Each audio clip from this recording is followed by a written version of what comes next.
Top of the morning. Oh, Top so of the morning. you play that song some more. I like that. Good morning, Yeah. Jason. How you doing, brother? Good. How we doing, Chris, man? Been doing well, man. Nice day today here in Southern California. Nice.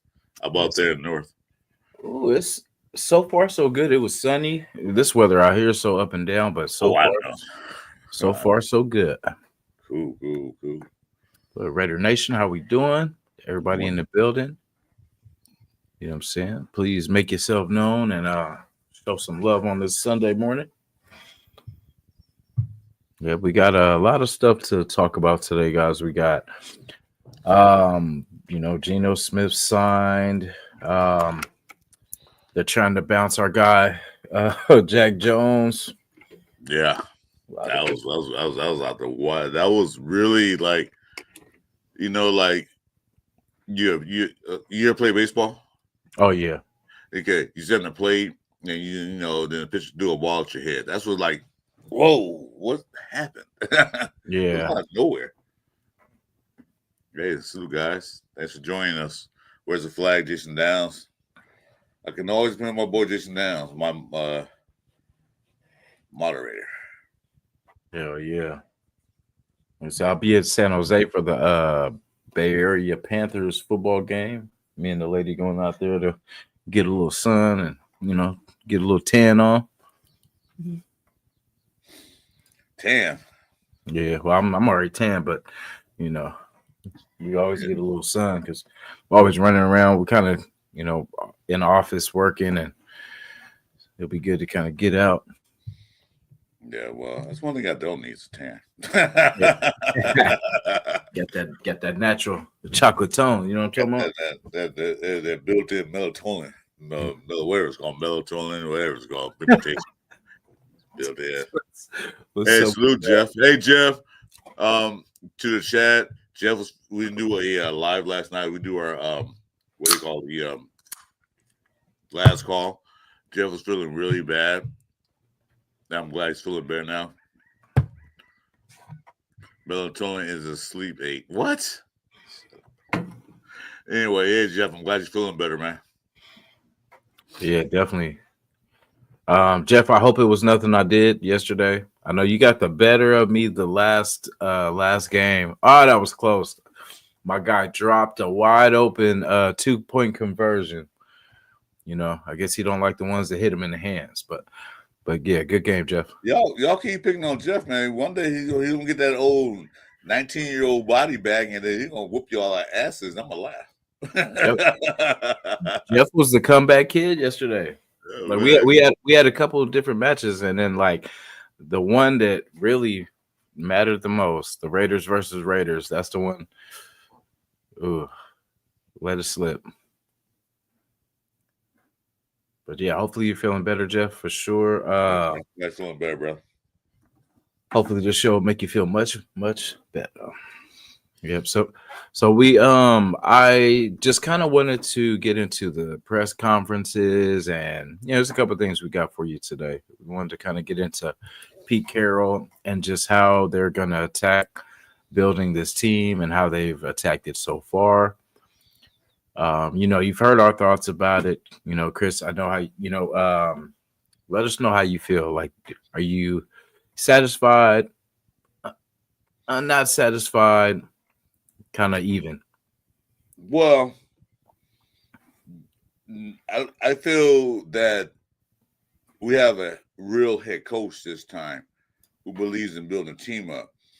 I'm not going to be satisfied till that first snap of the game or the kickoff on the first game of the season. Not preseason, not OTAs.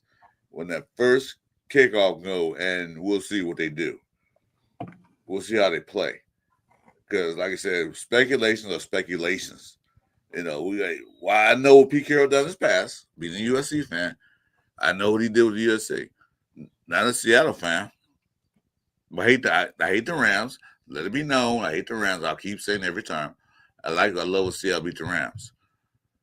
What he did with Seattle turned that program around. So I'm hoping he can come in and do the same thing. So people gotta be patient with him.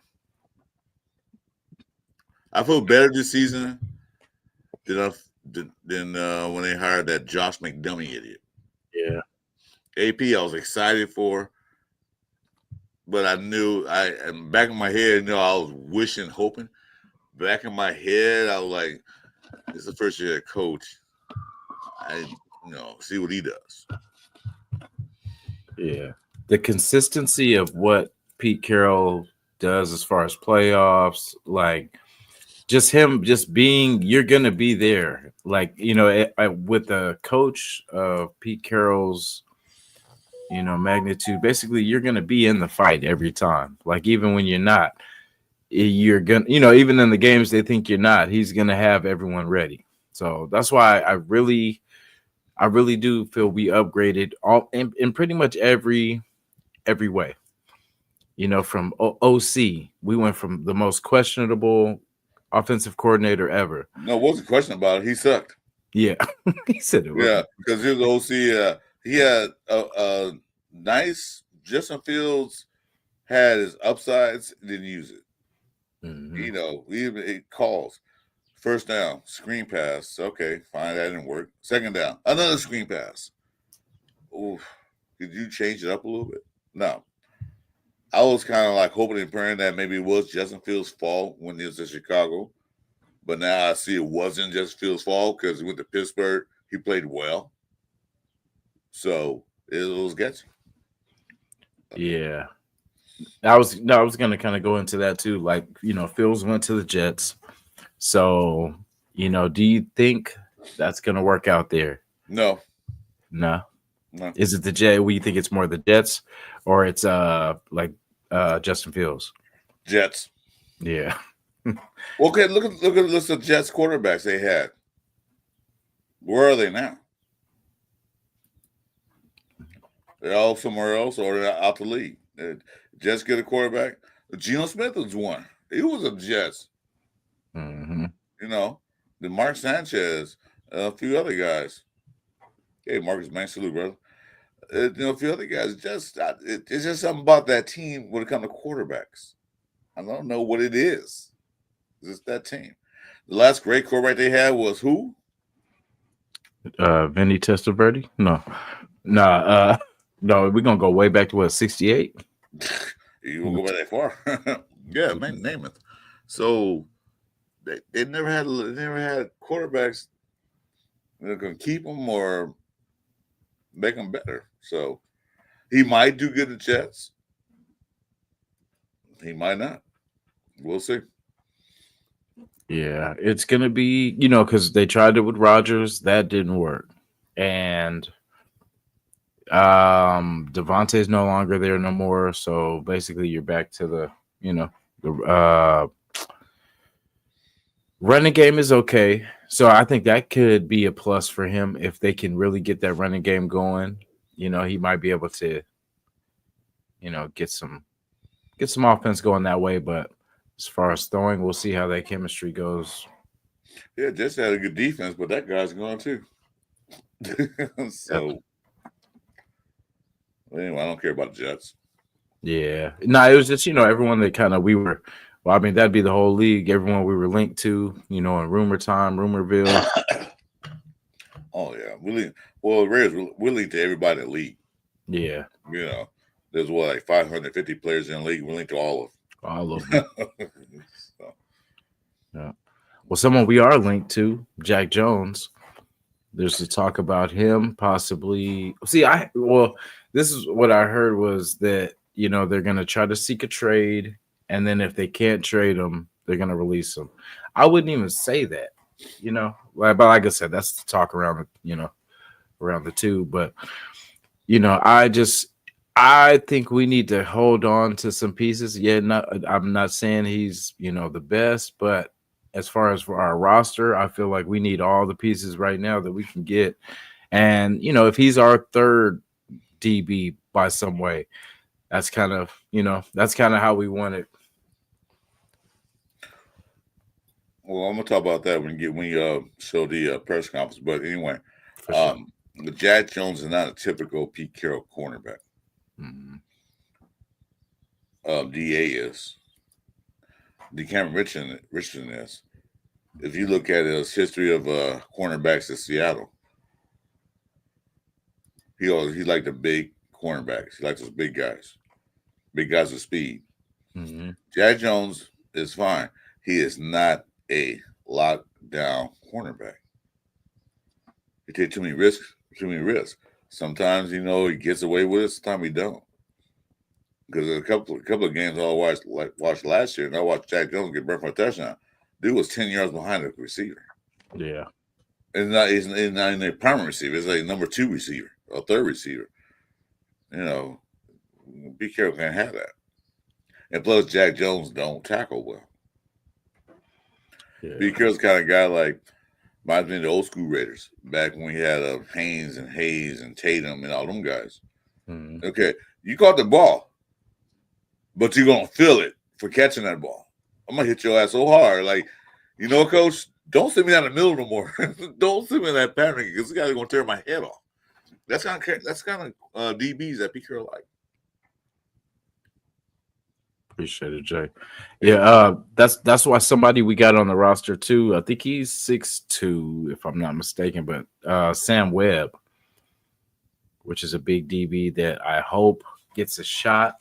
He got some play in his rookie, I think it was UDFA season, but he's been hanging around the roster. You know what I mean? So hopefully he gets a fair shake because I know there was a lot of bodies in front of him with Jack Jones, Bennett, and all that. And then he got a little play, but I would definitely like to see more because for some reason he keeps sticking around this roster. So there's something that they definitely see. So shout out to Sam Webb, man.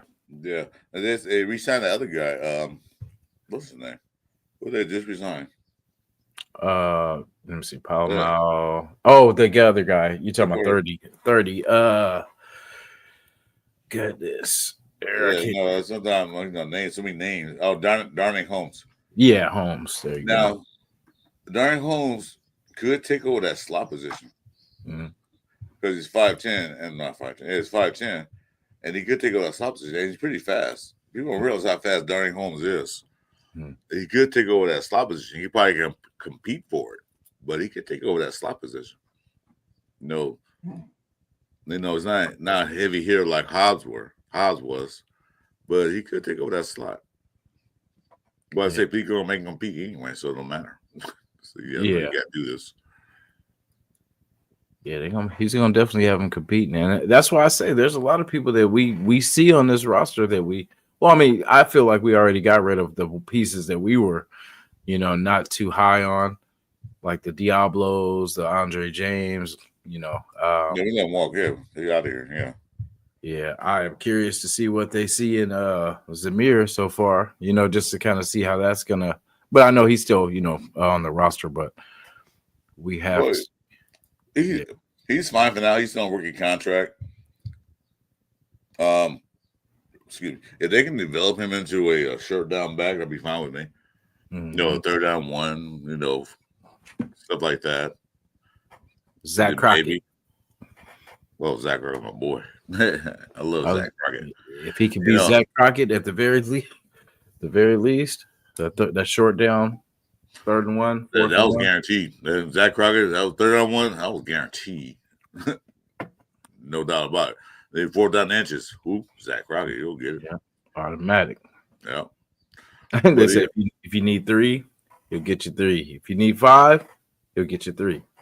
But see, then I looked at what happened with Zamir White and his fumble issues. Yeah. He put on too much muscle on his upper body. Put way too much muscle on there. Because when you have muscles, contract them. It's hard to hold things. He was punching the ball out himself. Exactly. You might be strong as a horse, but you can't hold that ball. And I think he worked the muscles too much and worked in the wrong area. Well, like I said, Pete Carroll can fix that. Tell him, hey, go back to your gym. This is what you're going to work on. No more eating cornbread and red beans and rice.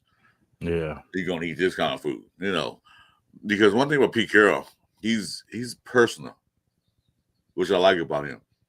He talks to players like they're people, not just X and Y on the field. He'll tell you, hey, he'll call him. He'll say, hey, Zach. I'm not Zach. Hey, Samir, how's the family doing, man? How's your nephew John doing?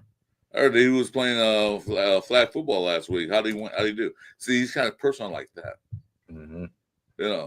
And it makes the players feel better. I don't know about you. You ever work at a company that you're just a number?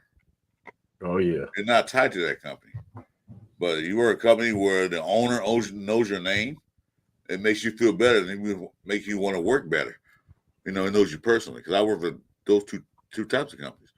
So an owner come down and say, "Hey, Chris, hey, how's the family doing, man? How's that beautiful wife of yours? She's fine. Why? Because he wasn't yours, she'd be mine." Type things, she, and mess with you, And then it's like, this guy's great. Like, actually, you know what? I get off in 5 minutes. I'm gonna do extra work and walk out. That's what Big Hero will do to you. Make you feel good about being there. Mm-hmm. Yeah, let's get into the press conference. I don't know how how sticky these YouTube rules are on this, but I don't think there's no music, so we should be all right. You can show that. I think you could.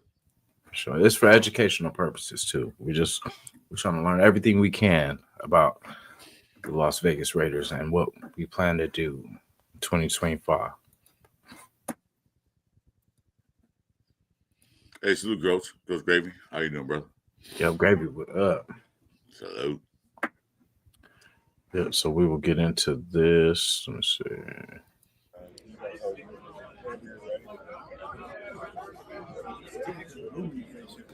Looking forward to come. How's that all kind of come about? What do you feel like? Yeah, well, getting Geno was a really important part of this puzzle putting it together. And, we've had really a rich background, and it's really important to me because I know what we can count on. We have a guy that's such a great worker. He's grown so much through his career, been through so much and overcome so much. I love the way he approaches the game. He's serious. He's competitive. Works his tail off. And he's a great leader in that regard. He leads the guys by the way he takes to the game, and he's talented. Really. So I think the Geno story is worth mentioning. The guy sat for almost 6 years. And in that time, he didn't get the wear and the tear, so that's why he moves so well. He runs really well still. How often do you think about your poop? Now, some people think about their poop a lot. Others, not so much. Yeah, they'll get poop commercial. Yeah, sorry about that. But that was a good stopping point too, just to kind of talk about that. Like, that is a good thing. I always think too, like he hasn't been injured or anything like that. So there's no wear and tear. We're not getting someone's garbage time. We're getting exactly.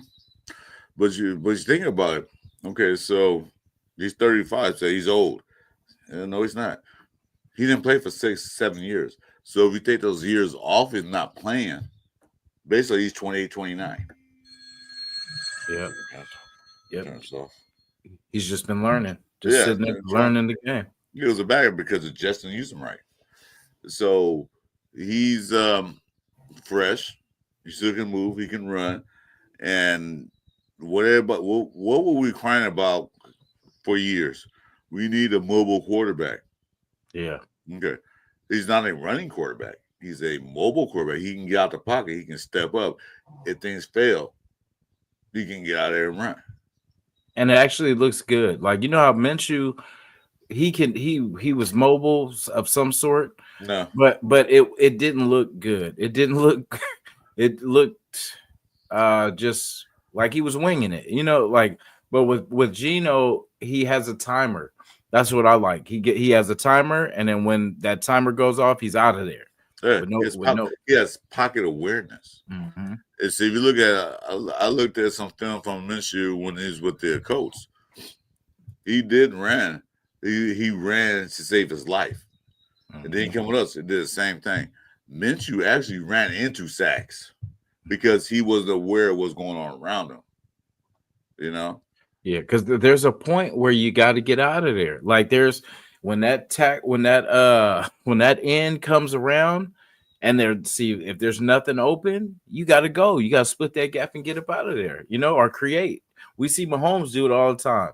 He knows that end is coming, and then if that right route isn't there when he needs it to be, he'll just step up, step around, and then let somebody create and get it to him, or run, spin around, put the ball behind his back, all that magician stuff. So if you look at Mahomes, one thing he didn't do is run backwards.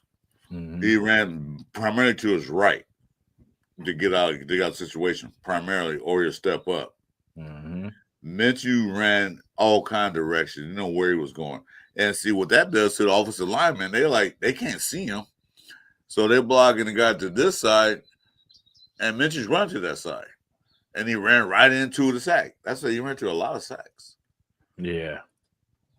But if you watch Geno Smith, what he does, he look, nobody open, and he got pressure. He look around, you step up or run either way. He has pocket awareness. And that's a big guy, too. He's a big quarterback. So no, he's not little at all. Yeah. So we got our answer. We got a, like I said, he's not a mobile, if you will, quarterback, but he can get himself out of trouble. He's mobile enough compared to what we've been having for years. Yeah. He can use his legs to get out of trouble. Okay. And the people talking about, he got sacked 50 times last year. Yeah, because offensive line was worse than ours. Yeah. Worse. And I didn't think that was possible. Our offensive line wasn't that bad towards the end of the year when we switched things around. So we can give him a little more protection. He can do things. Yeah. Let me see. Let me get back to the hopefully the poop video is done. Did you know that every time? Nah, of course not. But he took to the game in a manner that was very impressive. He was able to, one day after another, take it like the very next play I'm playing. And I watched him for the 4 straight years when he wasn't playing, just never miss that opportunity to be focused in that manner. Man, it's just ridiculously impressive, So anyway, when he finally played, look what he's done. He's had 3 winning seasons, and he's a tremendous completion guy. He's durable. He's tough. So we're really, really fortunate to have him. Stop right there. Stop. Pause it. Pause right there. Yeah. What did he say? Durable. That's the key. He's tough and he's durable, and that's what we need. Durable quarterback. Because I think he got hurt a few times in his career, but nothing major. Mm-hmm. He's out for 6, 8, 9 games. He's durable. That's what we need. Yeah, I like that. What got me was the 3 winning seasons. 3 straight winning seasons. Yeah. Yeah, won at least 10 games each season. And the key factor is, in the last 4 years, he's the most accurate quarterback in the league. Yeah. That's compared to Mahomes, the guy in Buffalo, his whatever his name is, I don't care. Allen. Yeah, Josh Allen. He's the most accurate quarterback compared to Bortles. He's more accurate than them for 4 straight years. So, I'm good with that. Yeah, I like that. Hopefully, well, I'm not going to say hopefully. We know what it is, hopefully, now with Pete Carroll and Geno's connection. We don't have to go through what we went through last year with, is it going to be this guy? Is it going to be this guy? We know it's going to be Geno Smith. And I love that going into the year, going into the offseason, going into the preseason, that we know. And it's not going to be this flippy floppy. He's got all this time to get to know the playbook, get to know, it's like everything. We need this as soon as possible. But you got to realize this, though. As it stands right now, Geno Smith is a presumptive starter. Mm-hmm. We know Pete Carroll going to make him compete regardless. Mm-hmm. You still got to beat out AOC. He's still on the chain. You still got to beat out Carter Bradley. He's still on the chain. And if they draft a quarterback, he can't compete against all those guys. More likely he'll win, but he still got to compete. Pete's not gonna say, yeah, you're starting. No, that's not the way. That's not the way this man operates. Mm-hmm. And then if you had to start, say something did happen like Geno Smith, and we did, draft a quarterback, being it Shador or Milroe, who would you honestly feel better with? Like, say, game one, Geno, something happened. You have to start somebody. Are you putting in AOC or are you putting in Milroe? Put on AOC. He's a veteran. Yeah. Milroe, which I think they might draft that guy because he came for a visit. So anyway, Milroe is raw. He's not ready yet. He won't be ready for another year or two, hopefully a year. Shador Sanders, same thing. But to get you, that's the number one pick. So number one picks you usually have to start. Pete Carroll's not going to throw a player in a game just because what's the name on your back of your jersey or where we picked you at or how much we paying you. It's like, can you play? I've seen Pete Carroll and what he does. Can you play? Because you can be, for instance, you can be a number 2 draft pick I'm going to say number 1 because that's kind of, So you're number 2 pick. You're a running back. We picked the guy in the 7th round as a running back. But that 7th round pick is better than you, or UDFA is better than you. We picked you in the 2nd round, fine. But you're not starting because this guy's running better than you. That's who you're going to put in the game. They compete for that. That's the way. That's what this man thinks. Like I said, if you go back to Seattle, where they had Matt Flynn was the presumptive starter. Well, guess who got in there? Oh, Russ, Danger Russ, 3rd round pick, and won the Super Bowl. That's what he does. That's what I like about him. Yeah, Russ was like that too. I remember him in college. Like he was, because he kind of came. He definitely took that position too. Just kind of Wisconsin. Yeah. But I say you want somebody coming in that's hungry, wants to compete. Because, you get drafted in 7th round GFA, you're not getting no money. You get like a couple of $100,000, which you mean like, I'll take it. But you're not getting that big payday. So you want to come in like, I got to get a starting job or be in that rotation somehow so I get my name out there. That's players you want. You want people hungry. Yeah.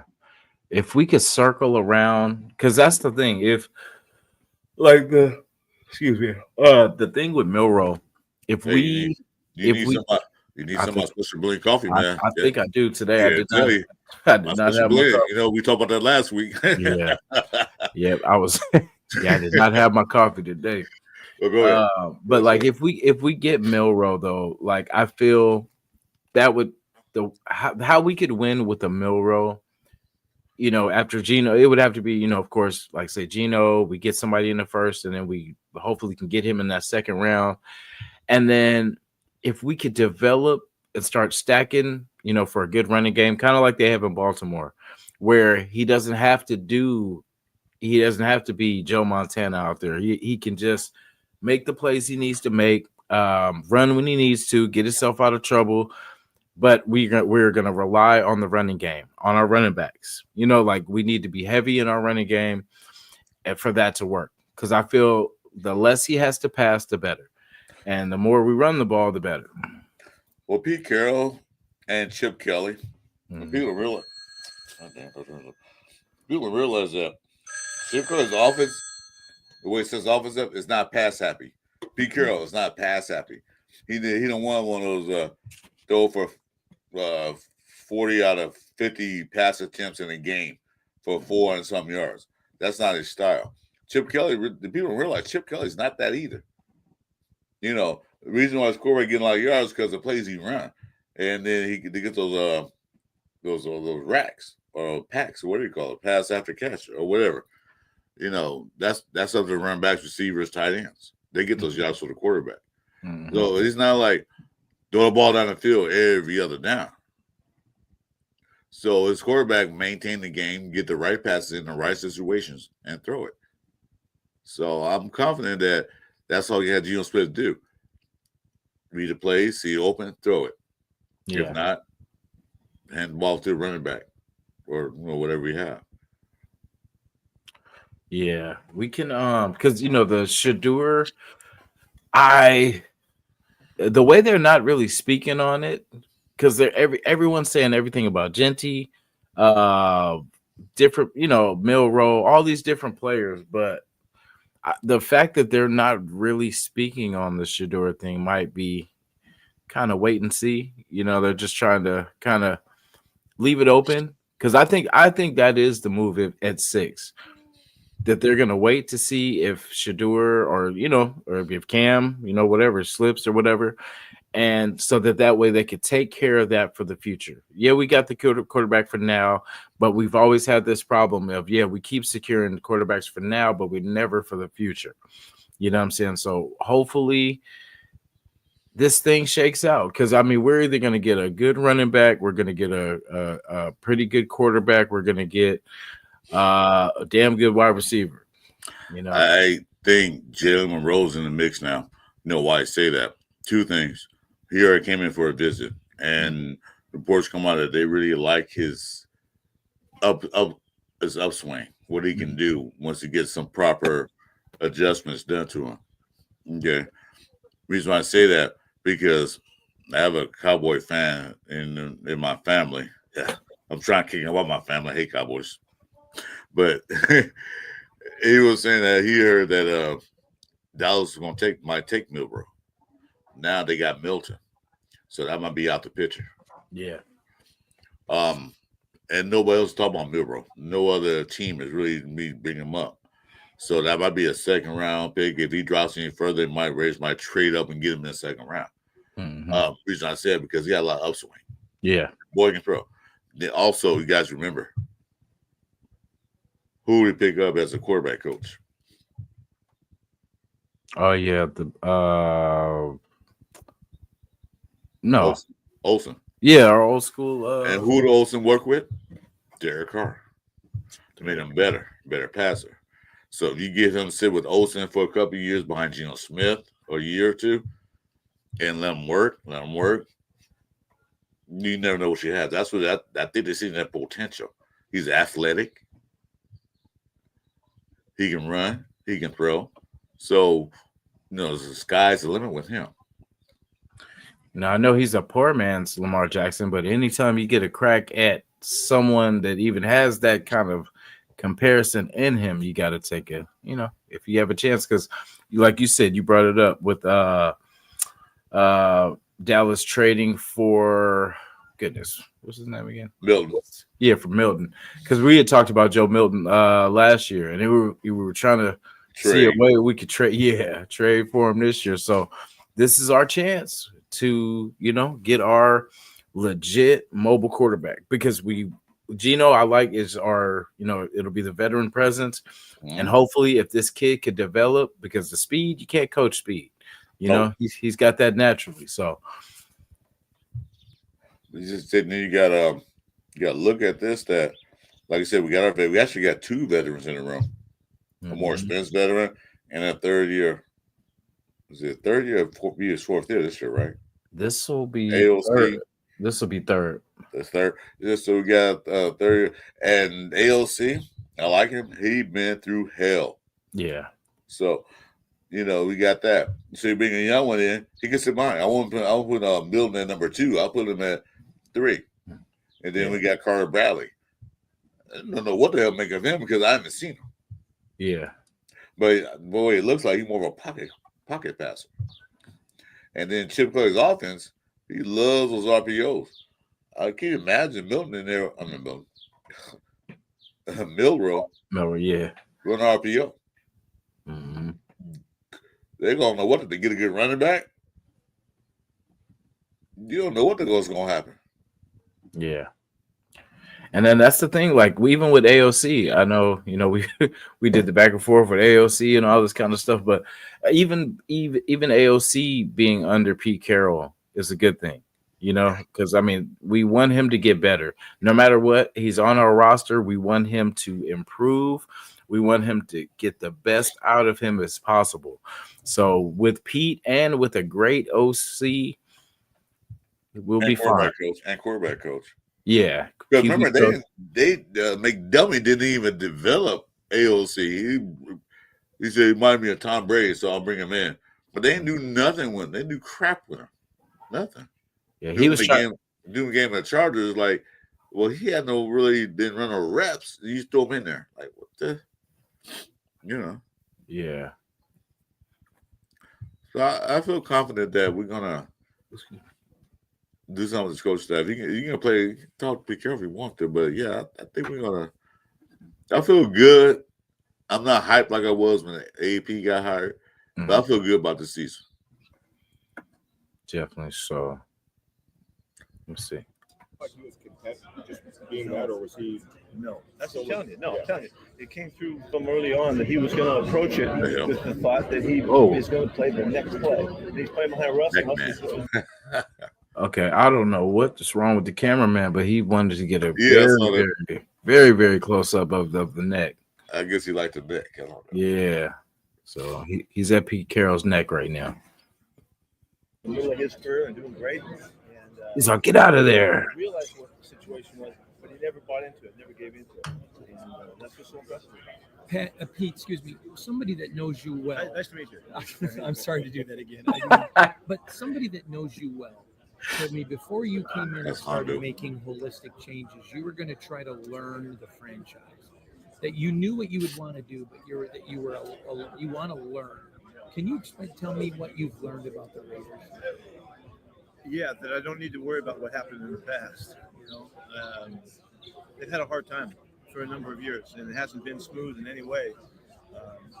But I grew up knowing the franchise and knowing Mal Davis and what he was all about and being in the Bay Area, and knew that there's a rich history, there's a legacy, there's a brand that is worldwide, and there's something special about that. There's a great following. The Raider Nation is a real deal, and I looked at it now that I've been around it enough. I did not spend a lot of time on the past, but I needed to understand, and I needed to know the people that I'm going to be working with the thought that Johnny Spytek coming in, that was the focus for me, is the focus on figuring out how John and I can get together and do our stuff and be really effective. Because I believe that's the most important. All right, you pause right there. Say something about that. So, okay, now, let's go back to last year. And let's go and AP. They didn't talk to each other. They did not get along. You didn't notice that? Telesco really did any press conference, any interviews, any talks. You rarely see. I heard that I wasn't there, but I heard some people in the chat, our channel, that saying that they went to games and Telesco was way on the other side of the field, not chatting with AP at all. And you rarely see those two together when Telesco and AP was here. He just said that he was happy that he get to work with Spytek, and you see him a lot talking to him. Mm-hmm. That means there's communication there. Spytek gonna say, Pete, what do we need? We gonna say, we need this. Okay, let's try to get that. Pete probably told when Geno wanted to get traded, so Spytek, let's go get that guy. The GM and the head coach have to work together. They have to work together because some GMs are ego trip guys. Like, I draft this guy, he got to start. And tell the coach, that's what I think happened last year. I pay this guy his money, so he has to start. Yeah. Because, no, we won't win games. This guy, we need, go get him. And it'll cost us too much money. No, forget it. Thoughts on that?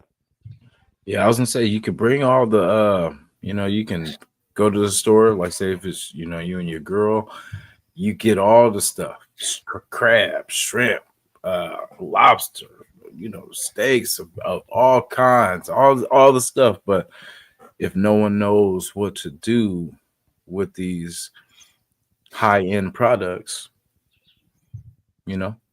Oh yeah. What Oh do yeah. you Say got? like, let's go get this. Let's go get that. Mm-hmm. But I don't know how to cook that. Yeah, be You like, never, oh, asked, you never oh, asked. You never asked me. You never told me about that. I don't.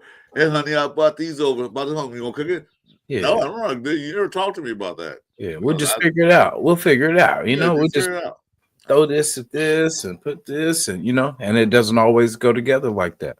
Exactly. You got to definitely know what you're doing. And so that's why I like what he's saying, is that him and Spytech are in communication with each other.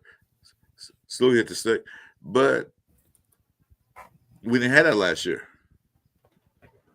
They were back. Basically, Telesco was stabbing AP in the back. AP was stabbing in the back because, we was like, first pick last year. Did we won those games? AP said, what he said in his prayer conference, I don't give a fuck. I want to win games. Yeah, but see, to be honest, when AP said that though, I honestly didn't like that. He shouldn't have said that. Yeah, because it does matter. You know what I mean? Like for him to say that it didn't matter, that should have kind of been a red flag right there. Because if you're gonna know about, especially in his position, you're building for your future, not just the Raiders' future, but you want to be there too. So you're building for your future. And I feel like he didn't put his signature on the team, especially during the season. Like in the off season, when he was yelling Raiders and all this kind of stuff, when all the hype was going, but the hoopla was fine. But he didn't put his thumbprint on the team. He didn't put his signature who we are.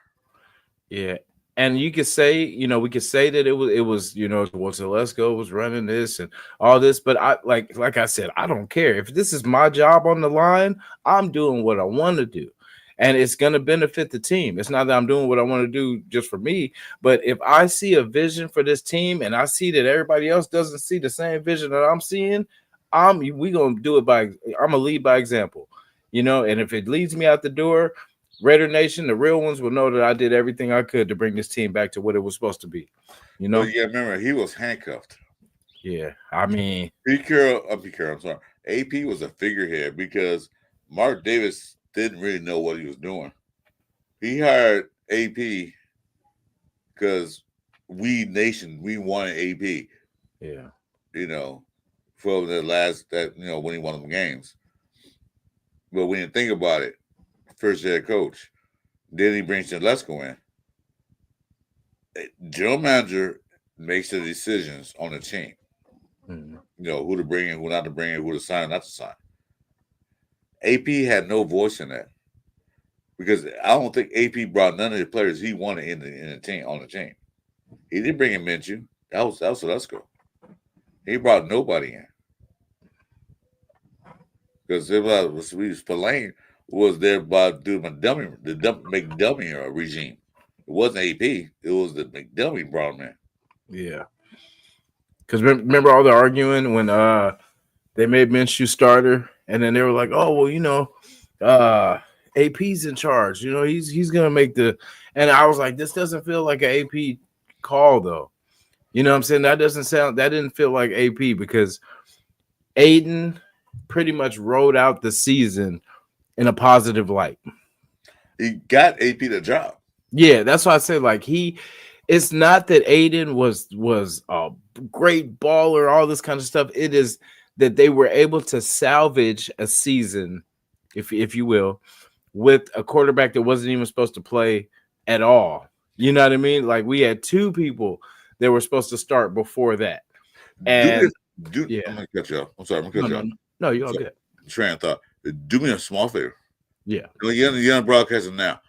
Go watch the press conference from beginning of last season where AP announced the quarterback. Mm-hmm. Watch that. Mm-hmm. Then go back and watch it when Booger Man broke his shoulder bone and AOC was started. Mm-hmm. Look at their body language. Look at the difference. I'm gonna give you a little sample. When AP said Minshew's our starter, well, Minshew's gonna be a starting quarterback because we can do a fast start. Okay, great. Then look at when he broke his collarbone and AOC's a starter. We got our guy. AOC's gonna start the next games because we got you look how much excitement was in his voice when these AOC was named the starter for the rest of the season. That tells you something. Mm-hmm. That wasn't his choice in the beginning. That was a force to make pick. Yeah, like when he said, because I remember the first one, but I will rewatch that second one after the collarbone because I just remember the first one when he was saying it. It was like, you don't even believe that. You know what I mean? Like he's saying like, oh, he's going to give us the best. I'm like, how? I don't start. Yeah, I just didn't get how at that time, and ended up being right because it was one of those things. I talked about this the other day. Was he needed to learn? He needed to sit a little bit more and learn this offense. You're coming from the Colts to the Raiders. You don't know all of it yet. You know what I mean? Aiden worked with the players last year, so at least he had that to build on to enter the season for us. That would have gave us a strong start. Is having familiarity with the receivers and everything we had. I mean, from Devontae, Jacoby, Bowers, Mayers, even though Mayer didn't play for the first whatever, but we had all the pieces in place except for running back, but with that, we could have survived. And I felt more confident with Aiden as a passer, to be honest, than I would with Minshew as a passer. And you could probably ask Devontae Adams the same thing. I'm pretty sure he would agree that he had a better chance with AOC. Now it just made sense. Like even if AOC had a struggle, we would have did our due diligence. We would have been like, okay, well, hey, we gave him his chance. This was your chance to earn it. You didn't. We got to go with the vet. We got to go with Minshew. Then it would have been an easier transition. Right. You would have gave Minshew some more time to get to know the playbook, to get to know the team, build that chemistry. Because it just looked like he was lost. Like not saying that maybe the second year would have been better, but it's just that first year it looked like he was just lost. Yeah, well, if they'll start with AOC and then he crapped the bed in his first game or two, okay, bring Minshew in. I've been satisfied. I've been cool with that. Yeah, but to bring in the guy that was a backup for 90% of his career to start. Oh, we had a good season of Colts. You got to remember one thing. Colts had everything. They had a running back. They had an offensive line. They had good receivers. We didn't have all that at that time. They bring him in. Well, he's more mobile. Yeah, he runs around the pocket and gets sacked. He runs into sacks, like I said before. Mm-hmm. And you can tell the figure. But Pete Carroll is not going to be like that. We know in our minds and hearts that Geno Smith right now is the presumptive starter for next season. We know that. Mm-hmm. Okay. We are paying him for that. And we'll talk about the contract in a minute if you want to. But we're paying him for that. But Pete Carroll will say, you still got to compete. If you go in there lackluster and lazy, you might lose your job. So I'm not going to worry about that. Yeah. You can run the rest you want the thing for. Like it, like Chris, I don't know about you, but I feel like every year, even as bad as it's felt like it's been, every year we feel like it starts over and we're able to kind of start even, if you will. But the last 2 years has been the closest to. I've had doubts, but it's like I've said we got a chance, but I felt in the back of my mind that we had doubts. And with these moves, I still have a little PTSD, but every time I look at the reality of what we have, I feel better.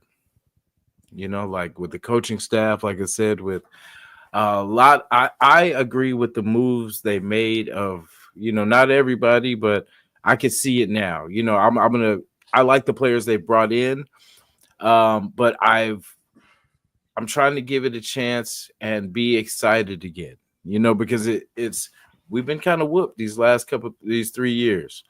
It has not been good, but I just want us to get back to that, man, where we're, because what I love is the opening opening games of our home games, the home openers.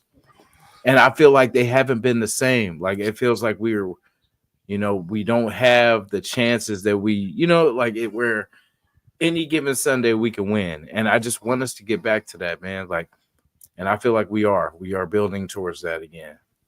Well, I like the move. Some people disagree with me. Some people agree with me. This is my opinion about this. But letting Spillane go. Yeah, he did good for us. Letting Hobbs walk, fine. Diablo, who cares? That's fine. The thing was that they wanted more money. Other teams offered them more money. I can't see the Raiders going back in that hole again because for a while we was paying players too much money, and then we're stuck in that contract. So 1 year, 2 years deals, and some people say, well, then next year we'll be in the same boat. Not necessarily. So you get guys 1 or 2 years contract. More like these guys got proven deals. Can you play in my system? Can you play because you run the way we want to run? If you can't, we'll pay you the rest of the year. Have a nice day, and then we got to go after somebody else. Keep that money. Like this guy, what's that guy? The quarterback just got Stokes. Yeah. He's hungry. Mm-hmm. Green Bay didn't use him like he should be. He was like a top round pick. So he gets a 1 year, 2 year contract. I don't know his contract details. So he got to come in and prove it. People understand when you play in the NFL, you're one of 2,000 guys who want to play that position. They get paid for it. For a game that Jason and me and you used to play free out on the streets in the park. And her ourselves playing for free. These guys will get paid. Mm-hmm. So if you pay, for example, if you pay a guy, we'll give you a $10 million a year contract for 4 years. For 3 years, yeah, I'll play okay for 3 years, get my $10 million a year. But on the 4th year, my contract expires. I won't play my ass off, so I get a new contract. Yeah, enough of that. That's what I said. He's in a contract year.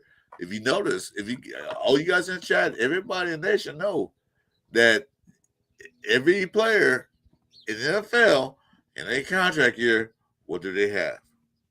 The best season. I wonder why. Maybe they want to get signed by somebody else or get paid some more money. So I appreciate what they're doing. Some people say, well, what happens if they will go get somebody else.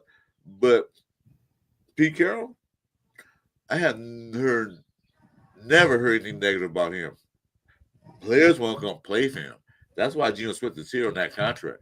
Because he wanted $40-some million from Seattle. They said no. But what we paid him? Less than that. He was going to play for Pete Carroll. Because this is the kind of guy that you want to play for. He's not an AP, I'm going to a wall for you. Mm-hmm. No. But I tell you what, Pete Carroll, what do you need me to do? I'll do it. He's that kind of guy.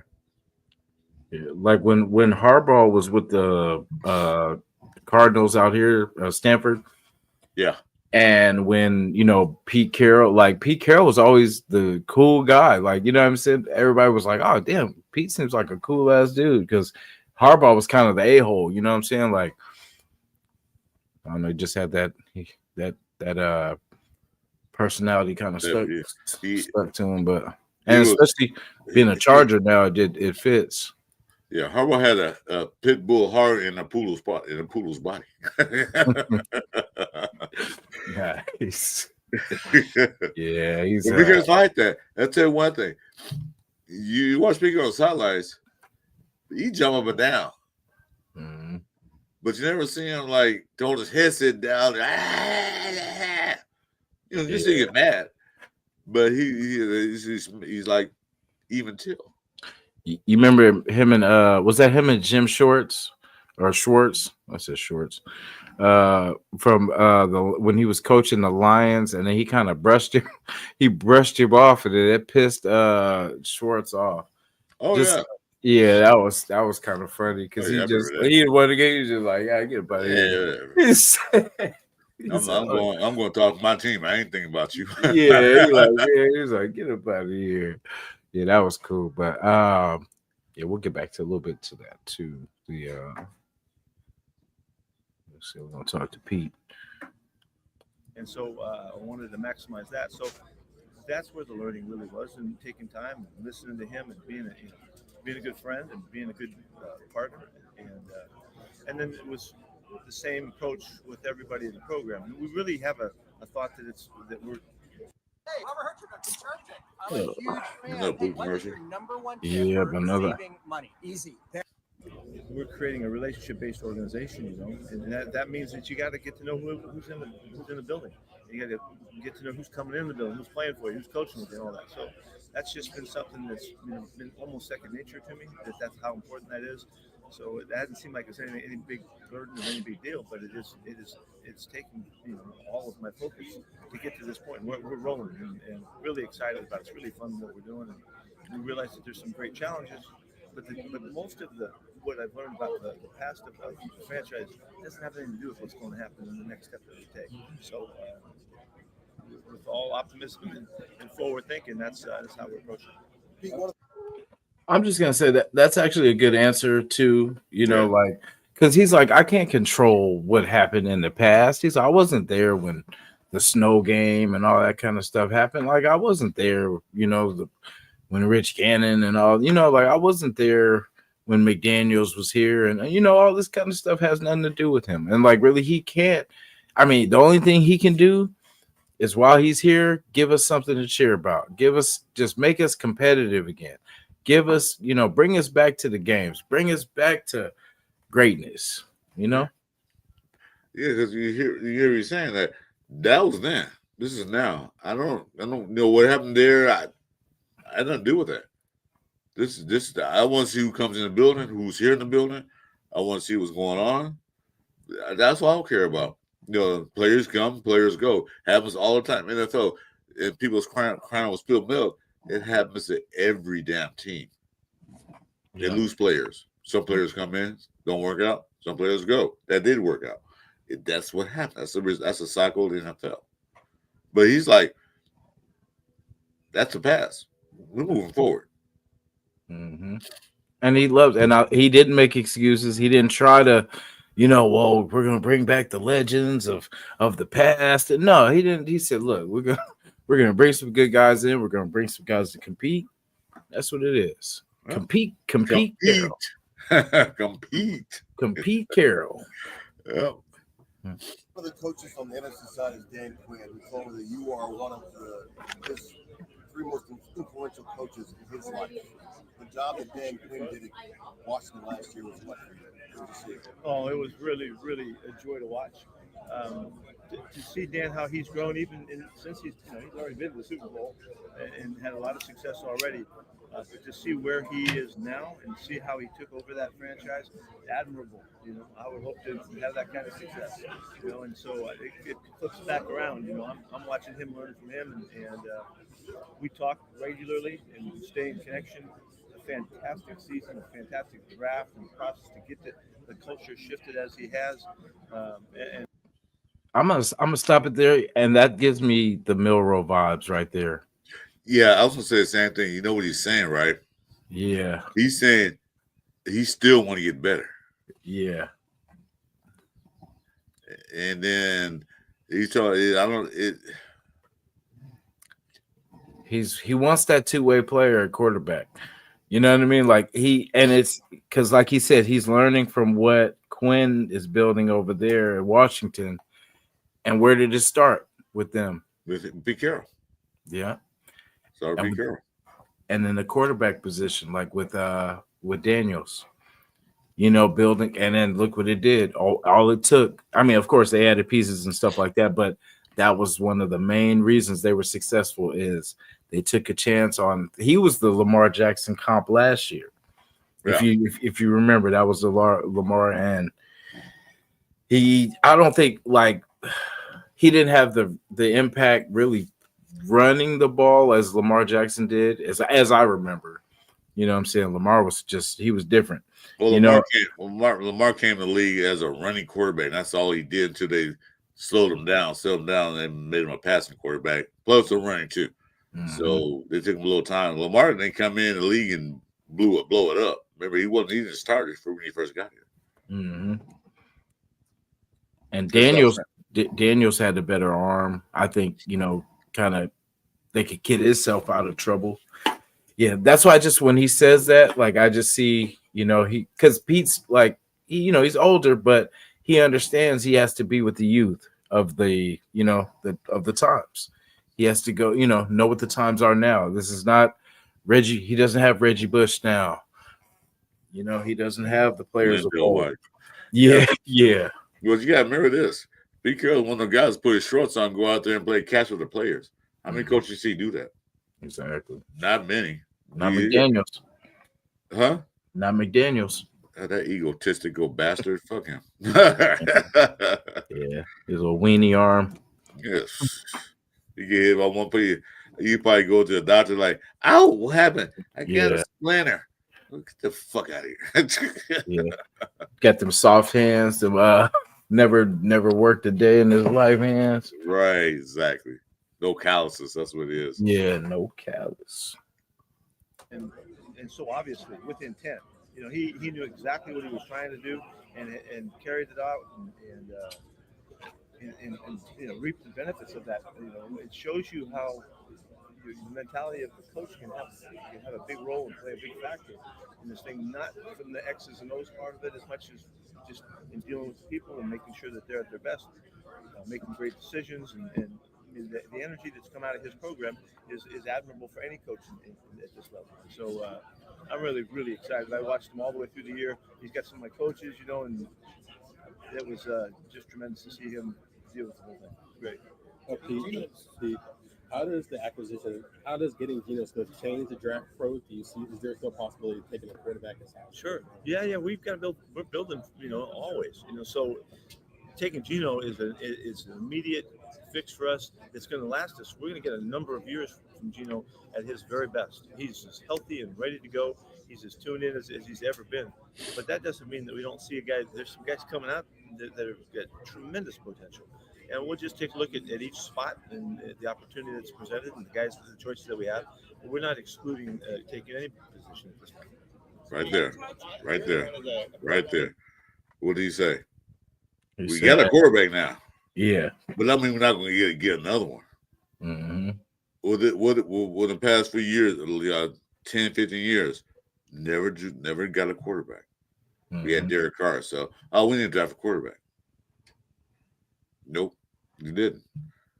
What did he say right there? We got Geno Smith, but that don't mean we're not going to draft one.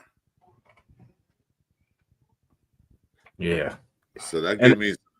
Go ahead. No, you go ahead. No, that means that, like you said, the mid-roll vibes.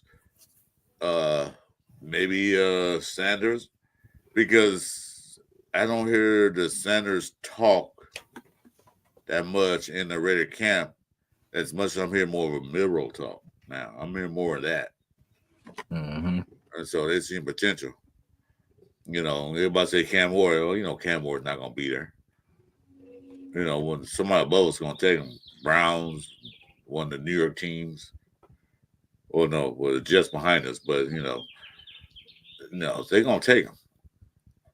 Somebody is before he get to us. If he does, fine, get him. If not, oh well. But I see a mid-roll coming in. If not mid-roll, then one of the other guys. I don't know about Jackson Dart. I don't know if he's a Pete Carroll guy or not. Although he did play at USC for a hot minute. But I don't know if he's the style of quarterback Pete Carroll likes. Yeah. I'm calling this right now. It's just popped in my head right now as you were saying that. Because, you think about teams that could take a chance on them. And then you think about teams that you hope don't take a chance on them. And I was thinking about that would be so crazy because it's a late first round pick, really late round.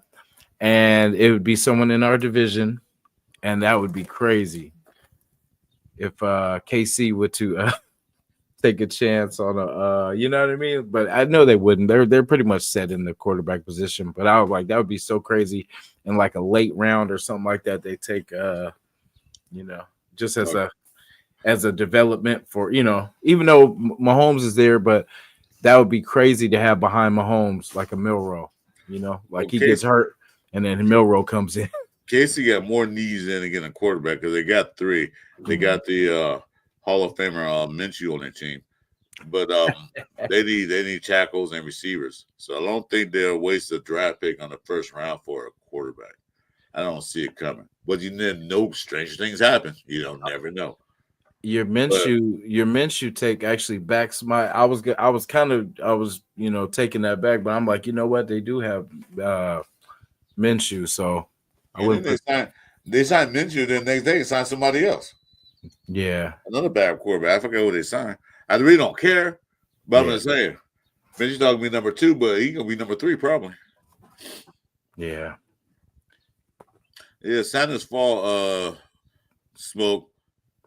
More likely they might take him. They went to his pro day, and I saw some of his pro days. I'm like, yeah, you gotta get deep ball and everything else and this and that, but I don't know. No news came out how impressed they were. Yeah. Because they had everybody in the league there at his pro day. Mm-hmm. Well, like I was talking with Jeff in Booster Club that I don't like pro days. I really don't. Pro days to me is nothing but a stage show. It's all staged to make it look good. Mm-hmm. What I like to watch is those Senior Bowls and all that other stuff. Yeah. Yeah, those show who the players are because they're playing against their competition. They're playing against and they're hitting each other, challenging each other. Combine, I watch certain things in that. But pro days to me is just a stage show. It's like a Broadway play to me. They got the lights, cameras, action. Yeah, you hit it dead on. Because like the Senior Bowls and that's where you see the competitors. You see the people that, are you gonna be in the shadows? Or are you gonna come to the light? You know what I'm saying? Like, are you gonna rise to the top, rise to the occasion, or are you just gonna fizzle away? Yeah, because in those Senior Bowls and all that stuff, you with different coaches, different receivers, different linemen, different everything. Mm-hmm. You don't play with these guys every day for the past 4 years or 3 years. You're with somebody different. Can you get along with these players? Can you take my directions and do this? Mm-hmm. Because what was that guy? Glaze shot the hell out of the guys last year in the Senior Bowl. Mm-hmm. When the first day of the practice, he wasn't doing something right, and one of the coaches said, "Do this," and then next day, the next practice, he did it right away and got better. There's players like that you want to get. Like I said, in the pro days, like I said, it's all scripted. They go there, you're gonna throw this, and that, and do that. That's not real game scenarios. Senior Bowls and college bowls are real game scenarios. All right. I'm done. Well, that's where like the small school thing, when people talk about like they come from small schools, they don't play anybody, but I mean, I think it's more about the individual player. Because, it could be the team, but there's a reason that dude made that team. You know what I'm saying? So it's all about, I feel if you could stay healthy, learn, stay competing, stay getting better, not, recognize that you have skills, but understand that there is somebody working just as hard or even harder than you right now as you're resting. You know what I'm saying? Like, so it's always, you should always be trying to get better. And, it really doesn't matter about the school to me. Like when it comes to, it's the player. Because, I mean, the school's not going to be there for you in that fourth quarter. The player is, so get back to compete, Carol. Yeah, we are going to Super Bowl eventually, Smoke, but yeah. We will. I watched some of the analysts and watched the analyst with Jones on there. I forgot what it's called. The show. I'm not going to promote him anyway.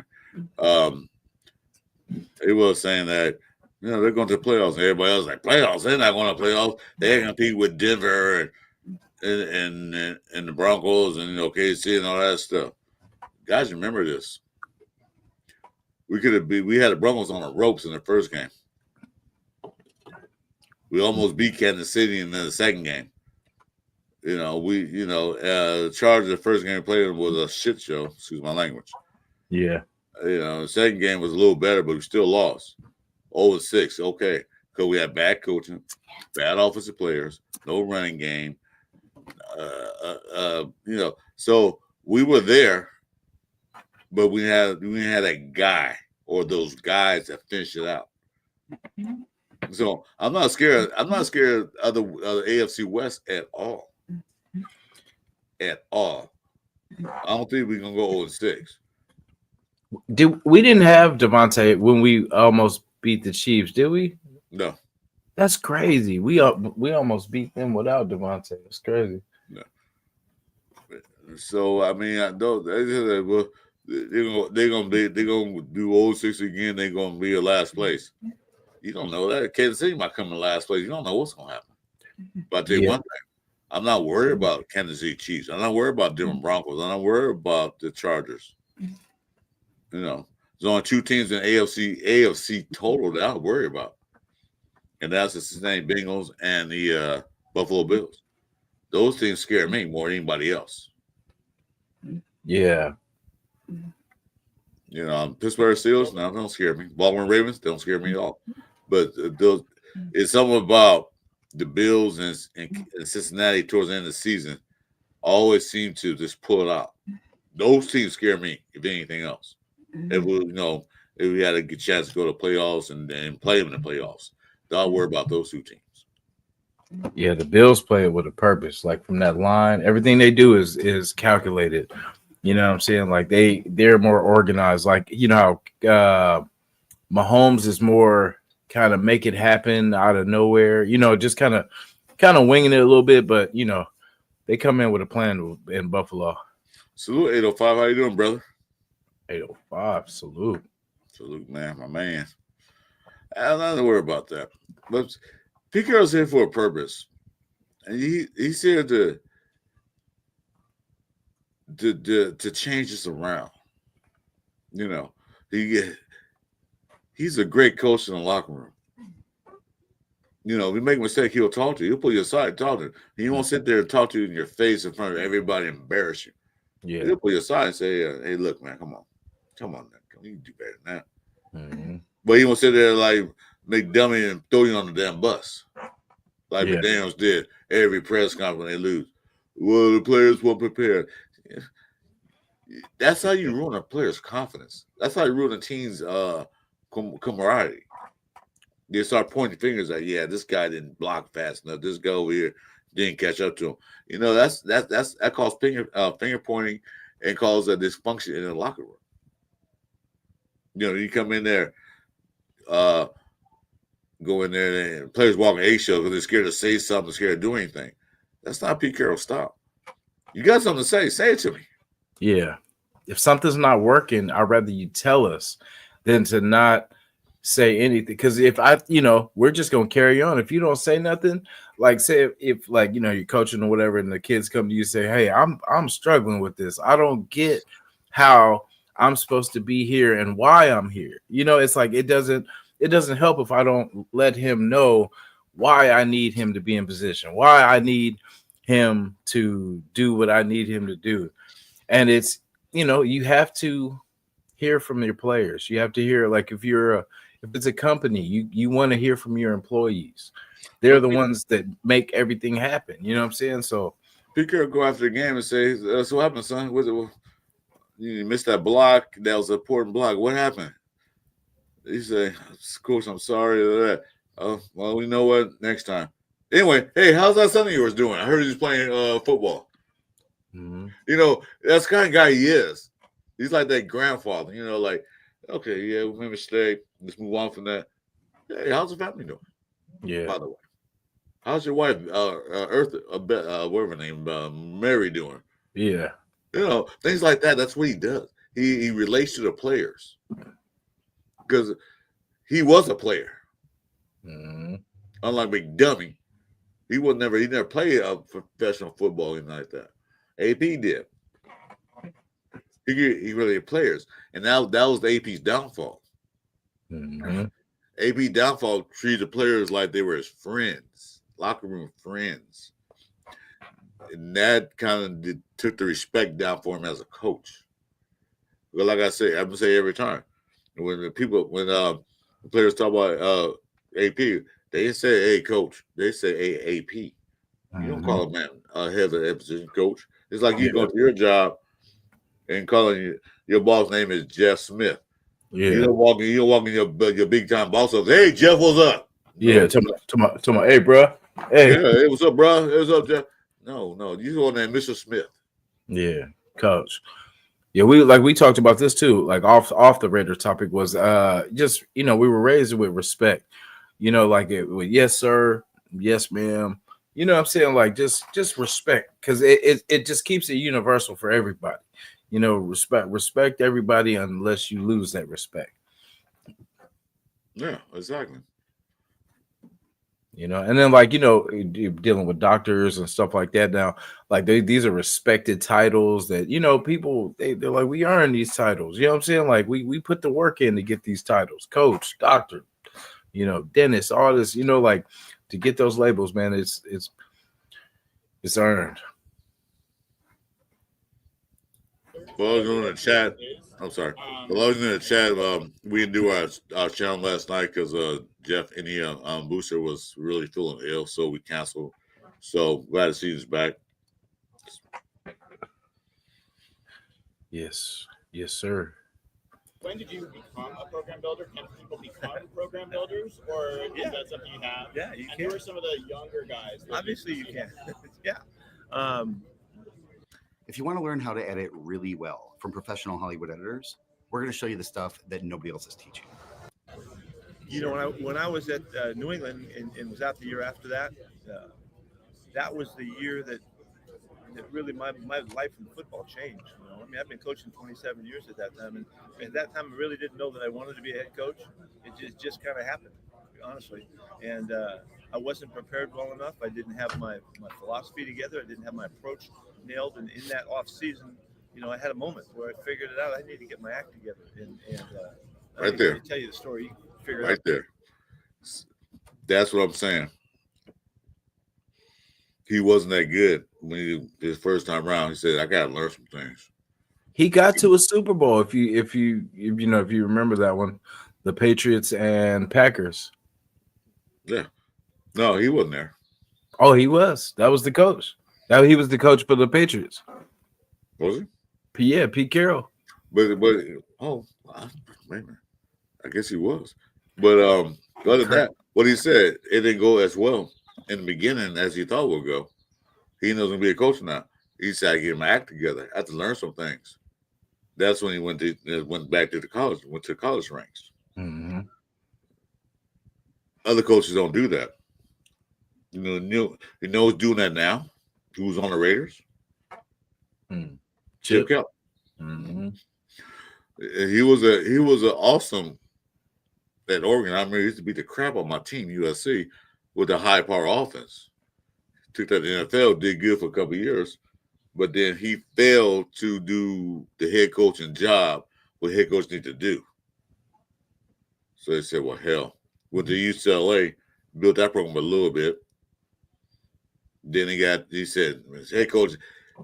It took a special type of, I keep saying, a special type of person to be a head coach.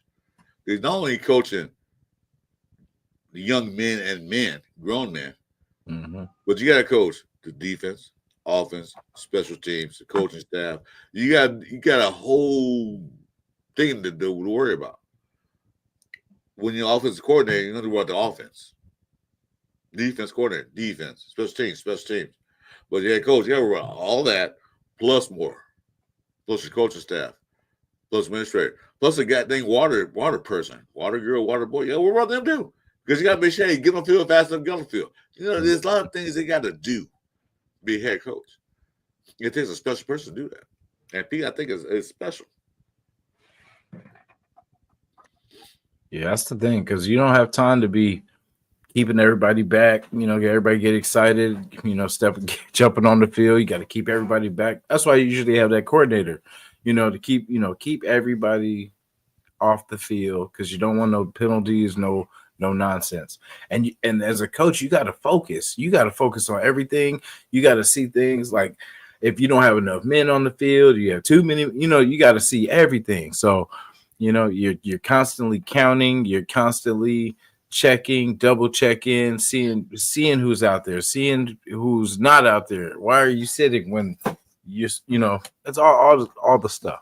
And he depends on his staff under him to help him out for that. He don't depend on the help, but he'll like, hey, did you see something?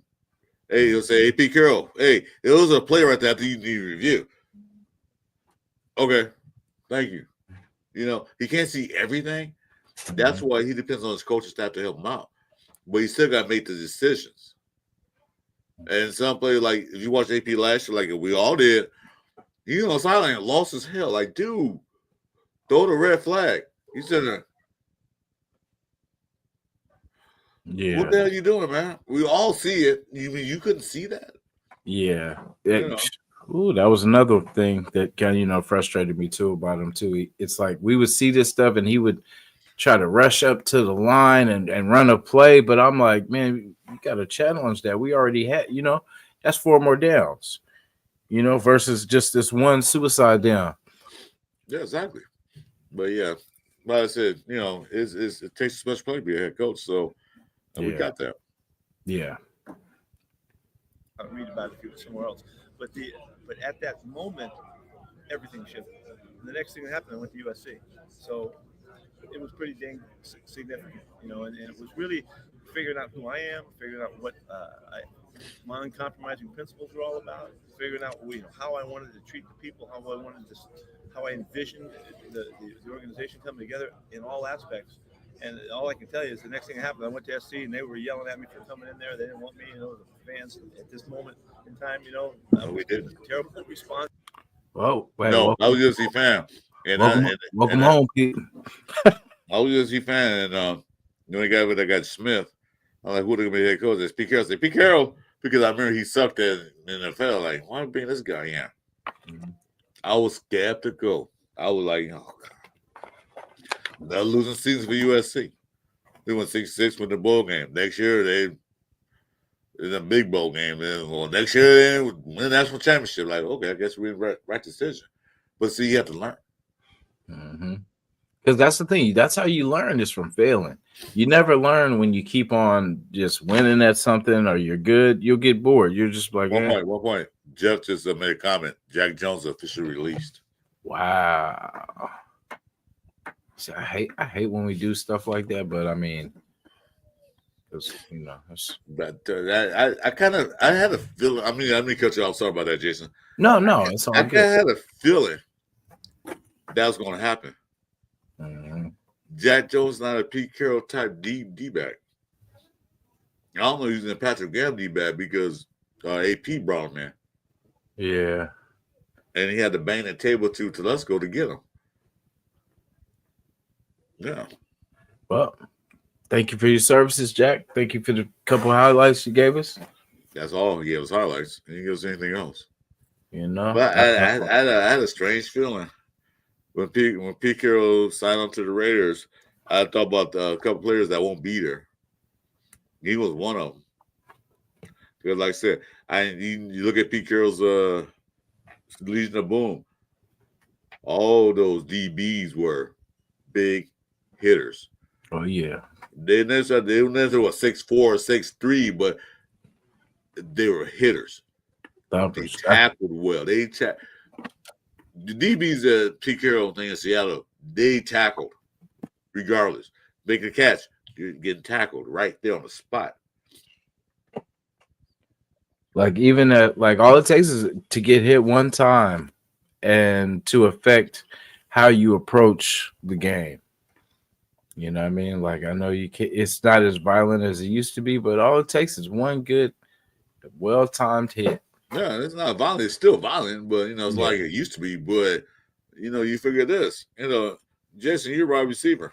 I'm a DB. Mm-hmm. You caught that ball a 15-yard dig. I'm pissed off. Try that shit again. Next time you're gonna know you're not doing this 15-yard dig on third attempt because I'm gonna hit your ass so hard. You might get the ball, you might not. But you're like, You got what they call alligator arms. Like, I don't want to get hit. Yeah, I'm That's gonna Pete Carroll wants. He, like, I'm gonna hit you with the corner route. You're gonna think I'm going in, and I'll just hit you with that. Out of there. I tell you what, dude, you're gonna do it again. I'm gonna watch it, and you do it again. Watch what happens. See, I'm gonna put up. No, I ain't gonna say it. I'm gonna put a hurt on you. But notice that Pete Carroll came in there. Guess what? They re-signed immediately. Bob. You see, he said, "Oh, where my USC people at?" Not said, that, hey. but he saw that too. But he saw Paulo making those hits. He was hitting people left and right. 6'4", but hitting people. Mm-hmm. That's why when they said Merrick gone, I don't care. He didn't do anything. He's been 4 years, and he started playing good to the last 6 games of the year. That don't work. All right, bye. And then I don't know if I got. Was it Carolina? Where you go? Pay him all that money. Good. Enjoy your money.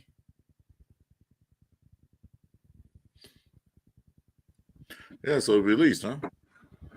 Jeff, where'd you get that from? I didn't see it. Yeah, because I heard him talking about, I was hoping we could have either traded if the worst case, but I don't think there's a trade option anybody wanted. Somebody, the Browns, somebody. Somebody pick him up. Yeah. Where does he go? Probably the Patriots. He go back. Everybody else going. Hey, is Tyler Lockett not at He's nowhere now. Oh, say I swear I heard something that he went to the Patriots. No. Oh, well, that's my mistake then. Oh, well, then we still got a shot at Lockett then. Yeah.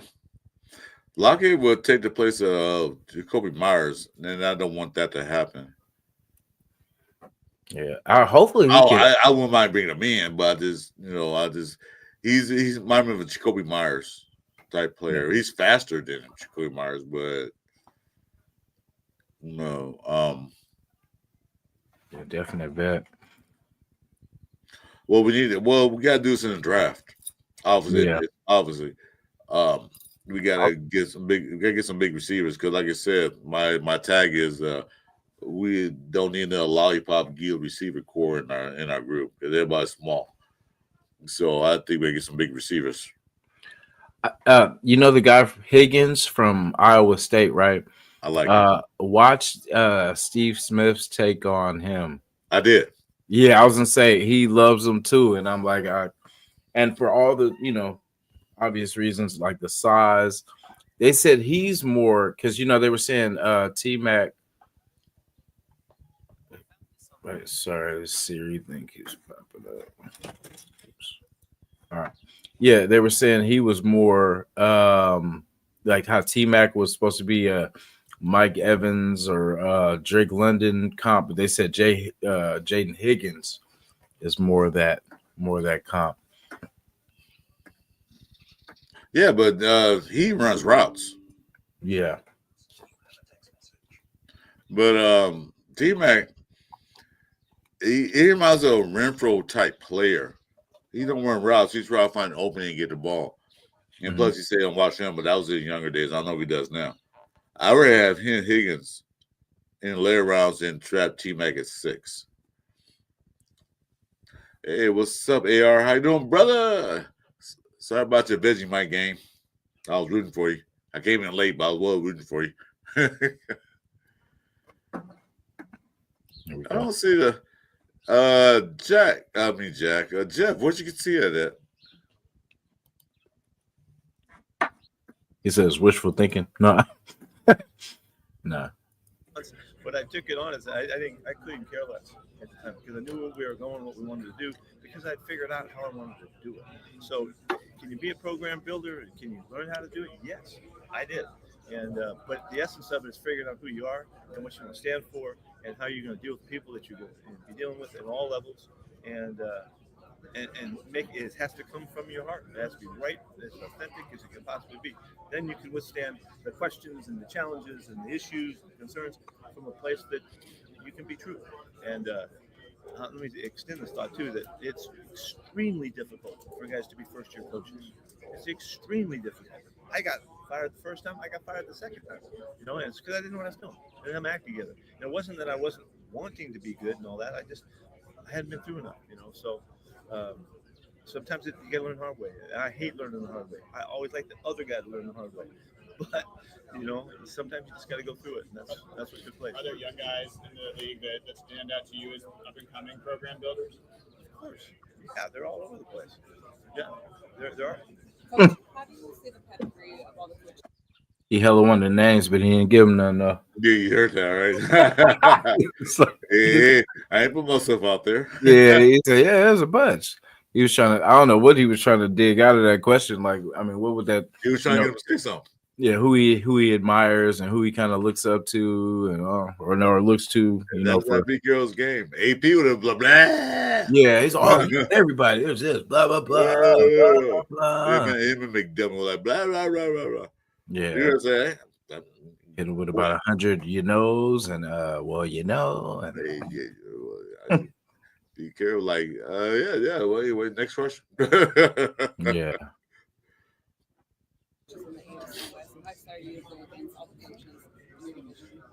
Yeah, man. That Joe wasn't a good cover cornerback. Guys for a long time, and you gotta watch his film. I'm not going to assume that I've got them figured out. You know, we got to study and work our tails off to figure out what's coming up now, how they've grown and evolved and all that. But battling against Andy and Sean and Jimmy Harbaugh, that's what it should be. And what will happen for us to survive the challenge? He called him Jimmy. Jimmy Harbaugh.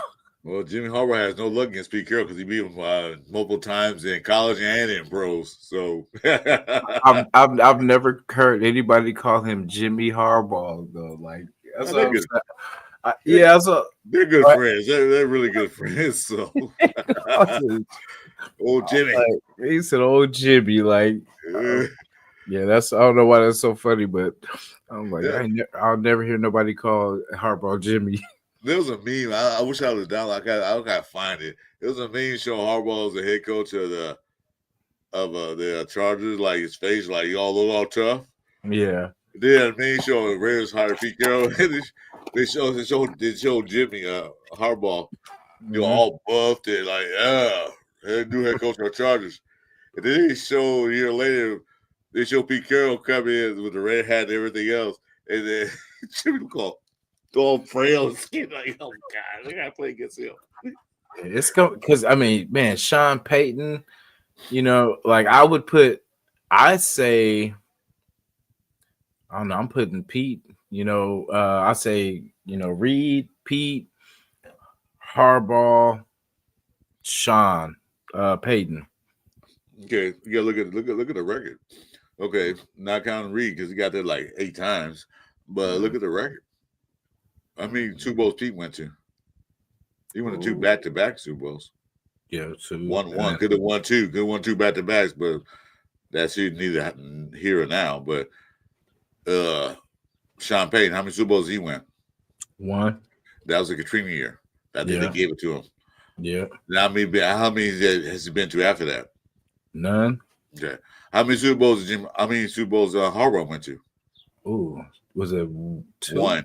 Oh, 1. Damn. I tried to give him another one. No. And how many did he win? None. So, not counting Andy Reid, Pete Carroll's 1-1. So he went to 2 because he won 3. Well, actually, 1 and 2 because the Patriots. I didn't know that.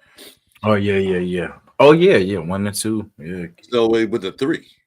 Yeah. Peyton went to 1. Harbaugh went to 1. Am I wrong? If I'm wrong, I think it's 1. It might be 2. I might be wrong, but I didn't follow 49ers. My wife does. I don't follow him. But he lost that one to his brother. Yeah. So Pete got a better record going to the big game than everybody in the division but Andy Reid. So with experience and this and that, I'll put the number two as their coach. Now, remember one thing, just very quick before we play the video again. Harbaugh won that championship in Michigan. He was there for 8 years. It took him that long to get to that level. 8 years. So he won that championship. Pete Carroll won that championship at USC. 3 years. You do the math.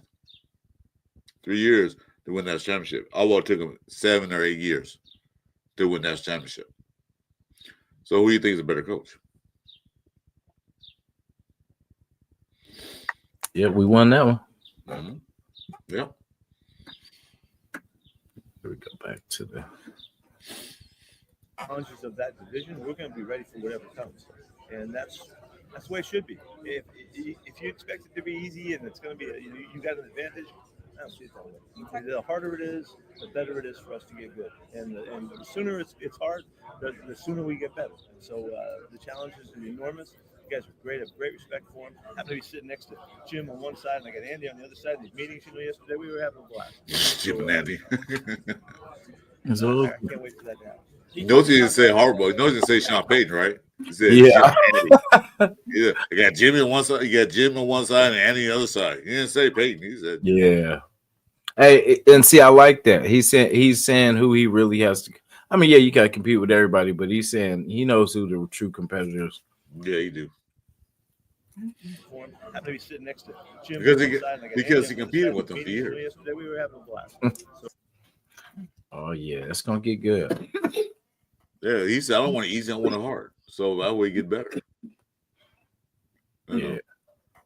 Yeah. And he's gonna learn some stuff. Because I mean, being with those great coaches, you're gonna see some great things. You're gonna see great players. You're gonna see a lot. We'll all get better. Yeah, I think it's gonna be I don't think it's gonna be one of those where somebody kind of runs away with the division. I think it's gonna be a tight division. It's going to be close, back and forth. Pretty even. Well, this guys last night were talking when I watched like I said, I'm not going to promote their show. We were talking about Denver and San Diego. Well, I still call them San Diego. Excuse me. They went to the playoffs, but Chargers got in. Denver had to win the last game, and who they play? Kansas City. What did Kansas City do? They didn't even play that game. They put their third string out there. They didn't care. They didn't want to play Cincinnati in the playoffs. They didn't want to go against Joe Burrow because Joe Burrow will kill Kansas City. Mm-hmm. So Denver, well, for that, they wouldn't have been in the playoffs. They had to win that last game. Kansas City just let them win. What's wrong with bro in the video? Which one? Tripping off his phone. No. Trying to get a picture. You're trying to get that right angle on. Picture of the back of his head. Like, yeah. Let's be careful. How you know? It's an old gray haired man. That could be anybody. He's like, no, for real. That's Pete. For real. I swear it is. Watch. Let me zoom in. So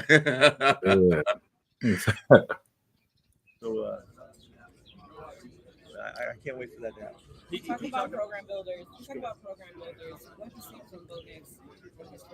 Wow. Raider Nation. Travis Hunter. I think he came through. He said, wow. From the opening game of the year, and he was not ready to be the guy that he showed that he was later on in the season. He became a dynamic football player very quickly. I think a tremendous amount of credit goes to Sean building him, and making him. Because it's hard to figure those guys out sometimes, and everybody has their own way of going about it, and the results are all across the lot. How the young guys do, and you have to have your act together to figure that out. And Sean surely did. You guys did the Geno trade. Could you just talk about how it all came together when it started to seem like that was a realistic possibility? Yeah, kind of. I'll tell you this. I wouldn't mind Travis Hunter. In chat, they talk about Travis Hunter. I wouldn't mind if they pick him and say if he falls 6, I would pick him up because he's a dynamic player. He does it all. I wouldn't mind that. At wide receiver? Travis Hunter, the DB wide receiver. Yeah. He's dynamic. I wouldn't mind that at all. If he picks it, falls number 6, I wouldn't be mad about that. No, not at all. If some good players are going to fall. I just, I still want us to trade back and kind of get some more because, we need We need some help.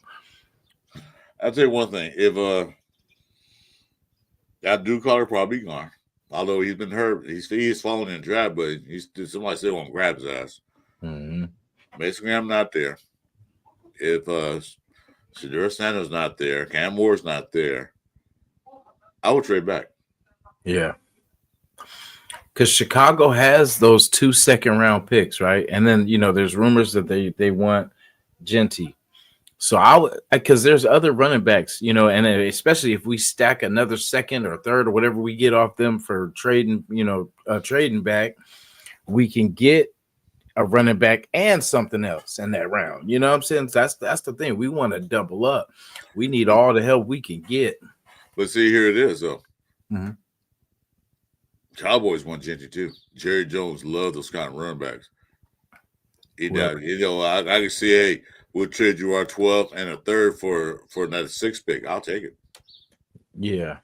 Yeah, we still get some diamonds in the 3rd round.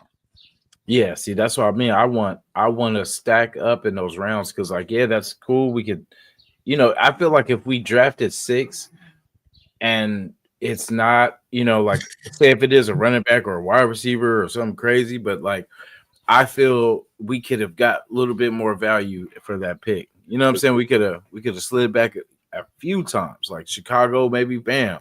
And then, if Dallas wants to trade, we'll trade back with them too. And then we can go to work. With that Geno pickup, that changed the whole dynamic of the thing. Mm-hmm. We don't have to be desperate to get a quarterback. Don't have to be desperate. Now we can we got the man in place. Mm-hmm. Now, what else we need? Running back. Oh hell, there are about 50,000 running backs in the draft. We can draft about 6 of them in the later rounds, or UDFAs. So we don't have to take Genty. Everybody say take Genty. We don't have to take Genty. Yeah, we don't have to take him.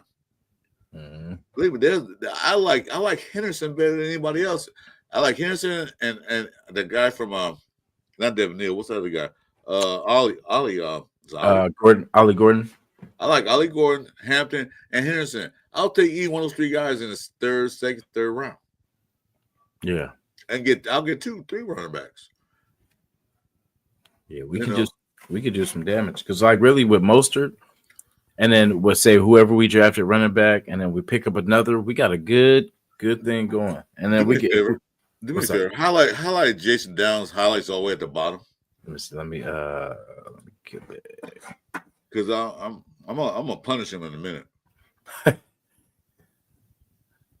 He's trolling me right now. That's what he's doing. He's trolling me. Damn, I'm behind. Forgive me, chat. I'm super behind. Yeah, I had to control it.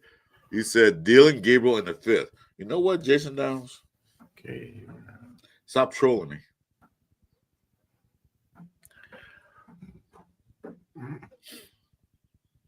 Let me see.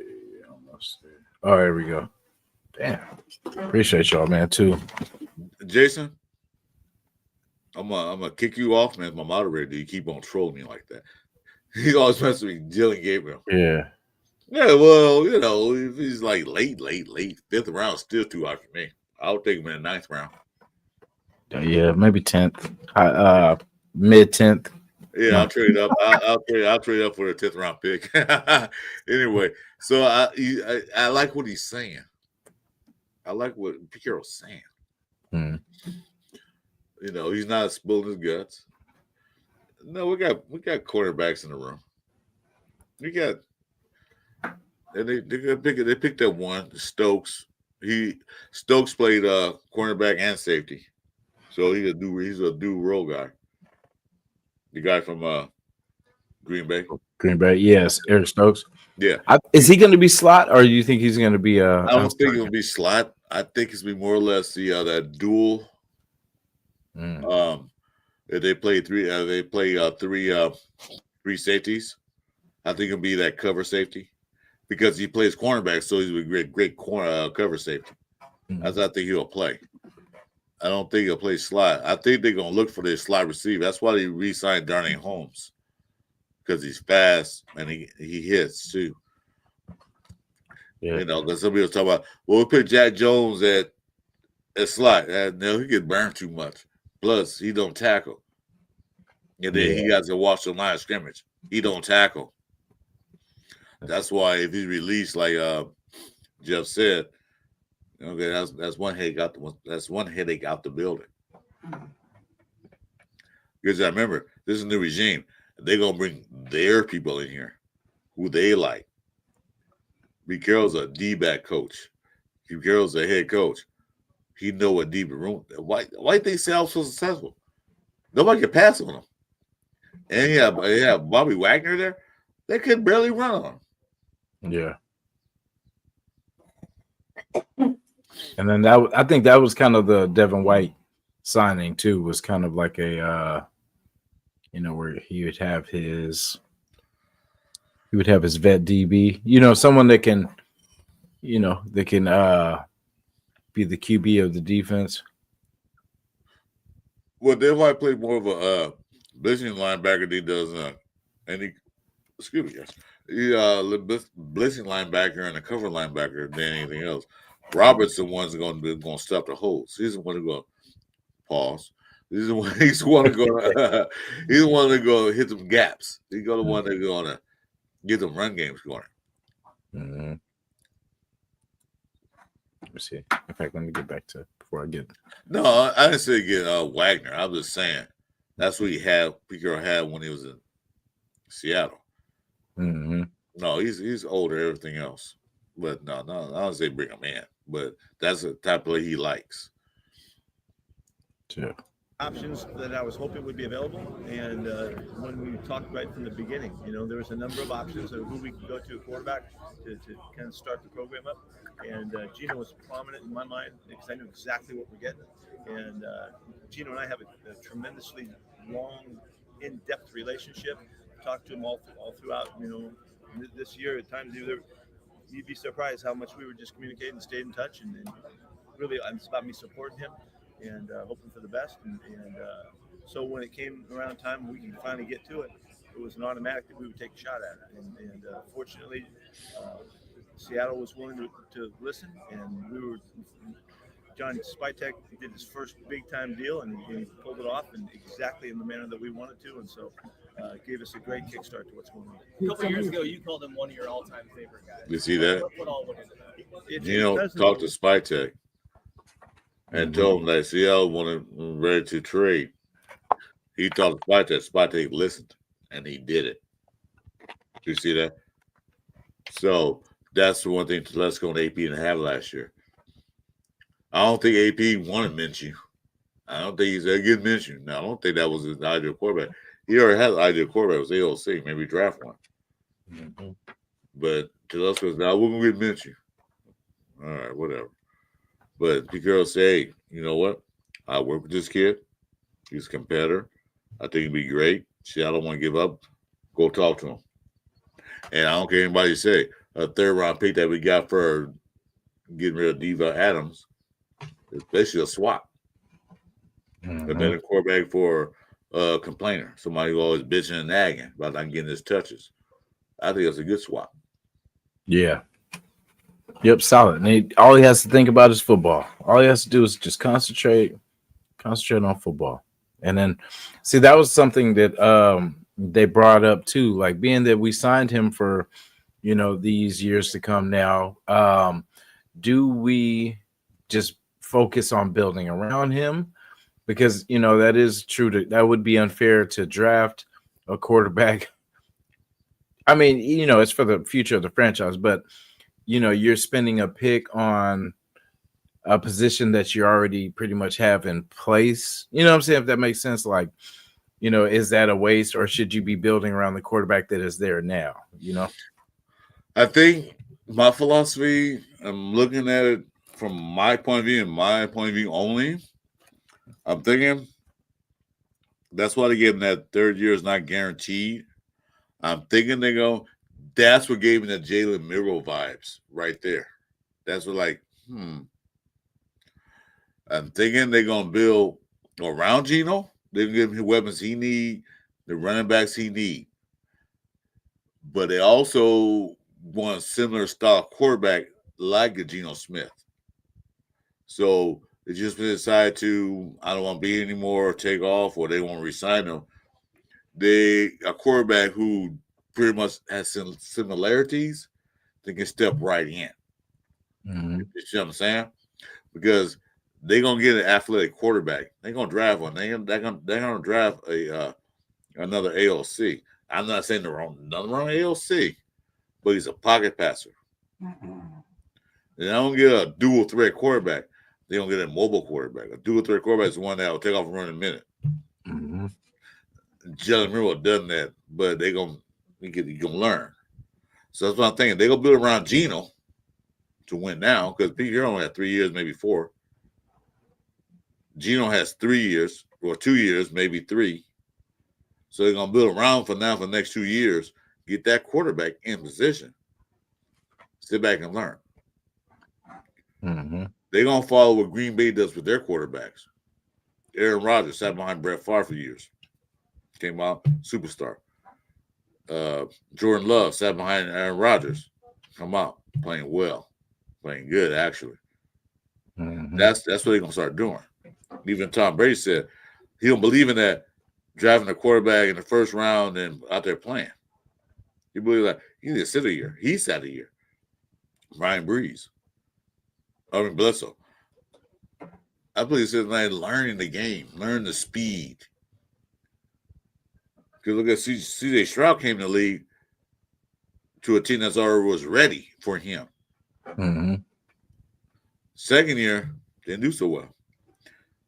Jane Daniels came into a team already had their players in place. Mm-hmm. Second year might not be as good. Might not. Bo Nix came to a team that had some offensive players, but they had a great defense. All you had to do is just don't do anything stupid. Mm-hmm. We'll see what happens next year. But if you have a guy that sit there and learn from a veteran player and see what not to do, and build a team around him, then the team around you will be exactly the same. So that's what I'm looking at. That's why this Jalen Miro thing sounds kind of like I didn't want him at first. I didn't want to be the pick because we didn't have Geno Smith. But now that we do, I have different thoughts. You guys talking about music in the chat. What the hell? Carlos Santana. Hey, legend. Oh, yeah. It's Black Magic Woman, man. My favorite one of all. Oh, yeah. Oh, I got that. I got that different on my playlist. Oh, yeah. Well, I don't know. Come on, Jason. Let's do a mock draft. I'm ready. Oh, yeah. You do one, I'll do one. All right, for sure. We do it for the people. All right, let me. Like I said, I apologize to the guys. I used to do mock drafts on Wednesday, but something came out, couldn't do it. I'm trying to get this weekend to what people pick. Oops, wrong one. There we go. I'm gonna show you who I'm gonna pick. All right, let me see. Make sure I'm on. Oh, okay. Why am I not on that one? There we go. Oh, you bought some more slippers? I know. Those are kind of nice. Those are the Jesus walks right there. Oh, they are? I think. They look like the. Let me see. Where is. Okay. I'm old man. I don't open those slippers no more. I wear socks with my sandals. You know. Those are socks. Okay, this is one. You can see that, right? No. Nike. I don't know. Ask the chat. You guys see that chat? I think it might make it a little bigger. But can you see me? All right. Okay, maybe this. Is this? No. Oh.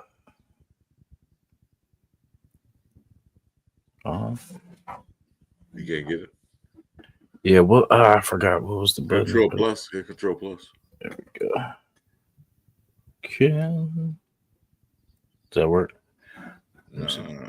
Hit hold control, hit plus. That's to make it bigger. Okay. Let me go back to this one.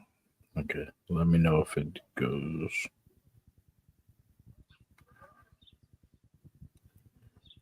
Nothing. No.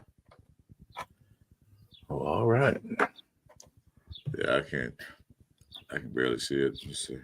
Maybe my screen is small. Is it? Yeah, well, I guess I put my machine bigger. Now I can see it. All right. Like I said, I'm a new browser, so I got to make things different. Okay, so we have. Okay, so we can press start. I think we're already set. Give me a second, guys. I'll be right back. You can start. I'll be right back. All right, for sure. I think I'm gonna take a kicker. I hear this guy's good. Oh.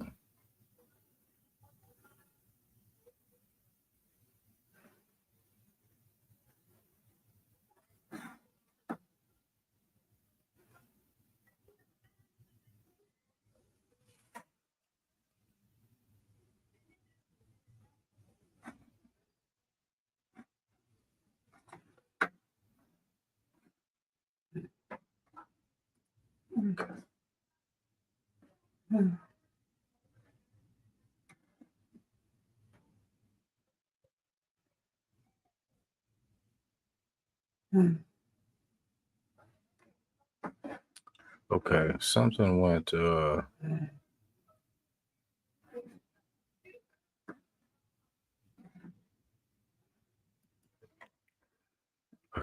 I reset that because for some reason it was just going, but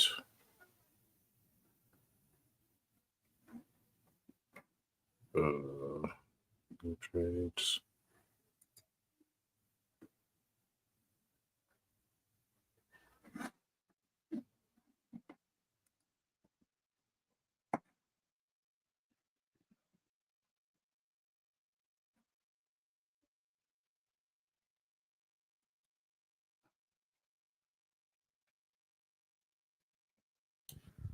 Let's see. Now I can see better. Get a glare from my door. Okay. Oh, there you go. I think. Okay. Let me see.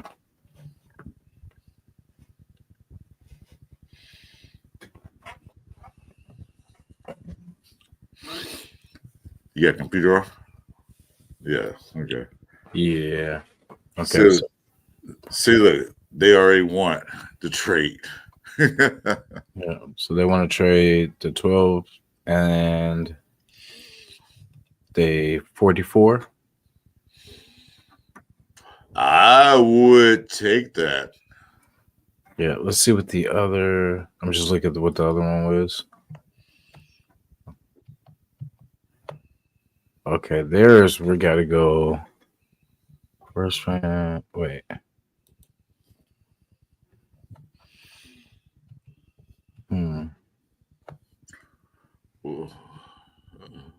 Who's the Giants? Yeah, that's the Giants. Yeah. They will trade a second round first. Now I wouldn't take anything next year. I want something this year if I were you. That Dallas is pretty good. Plus we get 2 next year. Round 2 to round 7. Take that. I would take that.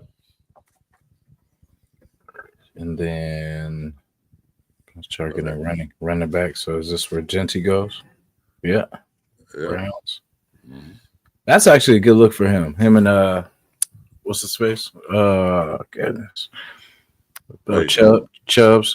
Big Chubbs, yeah. Yeah. All right. I'm gonna just say, they're giving us Sky Moore. Who's Sky Moore? Was he good? He was injured all the time. He has some speed, but yeah, he never. He was injured all the time, and as a Chief, I won't give him shit. Yeah. Next. Denver. Patrick Surtain, too. What? I would for sure take that one though, but I don't know. That won't help us for. Yeah, but we did give. What pick they give us? 23rd, and were we at 12? Yeah. Or they'll give us 20. I can barely see this. I don't know why I can't see it. Yeah. Let me see what the next one was. But yeah, I would take that one so far. And then That is the thing. Well, now we do need help in quarterback room. That's Denver, and what we're taking? What, the 20th? Yeah. And we're at the 12th. Yeah. That's a chat. What do you guys think? Do you take that trade? Because we do need. Yeah, we need a cornerback. Pretty much. And Surtain is the man. Yeah, I would just have to accept that, guys. All I right, know. do it. I would take it. Yeah, I was just saying that you guys can thank me later. No, I would take it. Now we got a cornerback, so I don't have to worry about that. Mm-hmm. That's computer. That's what I like about this one. The computer's trade too. Mm-hmm. Defensive. Oh, Miles Murphy. Yeah, that's not for us. That's for somebody else. We're at 20. Mm-hmm. Damn, Dallas. They're really trying to move the draft. Yeah. Hurry up. Okay, we got 4 trades. Nothing. No. Yeah, nothing that will help us now. No. We got DB. We're okay for now. Yeah, we just got Surtain.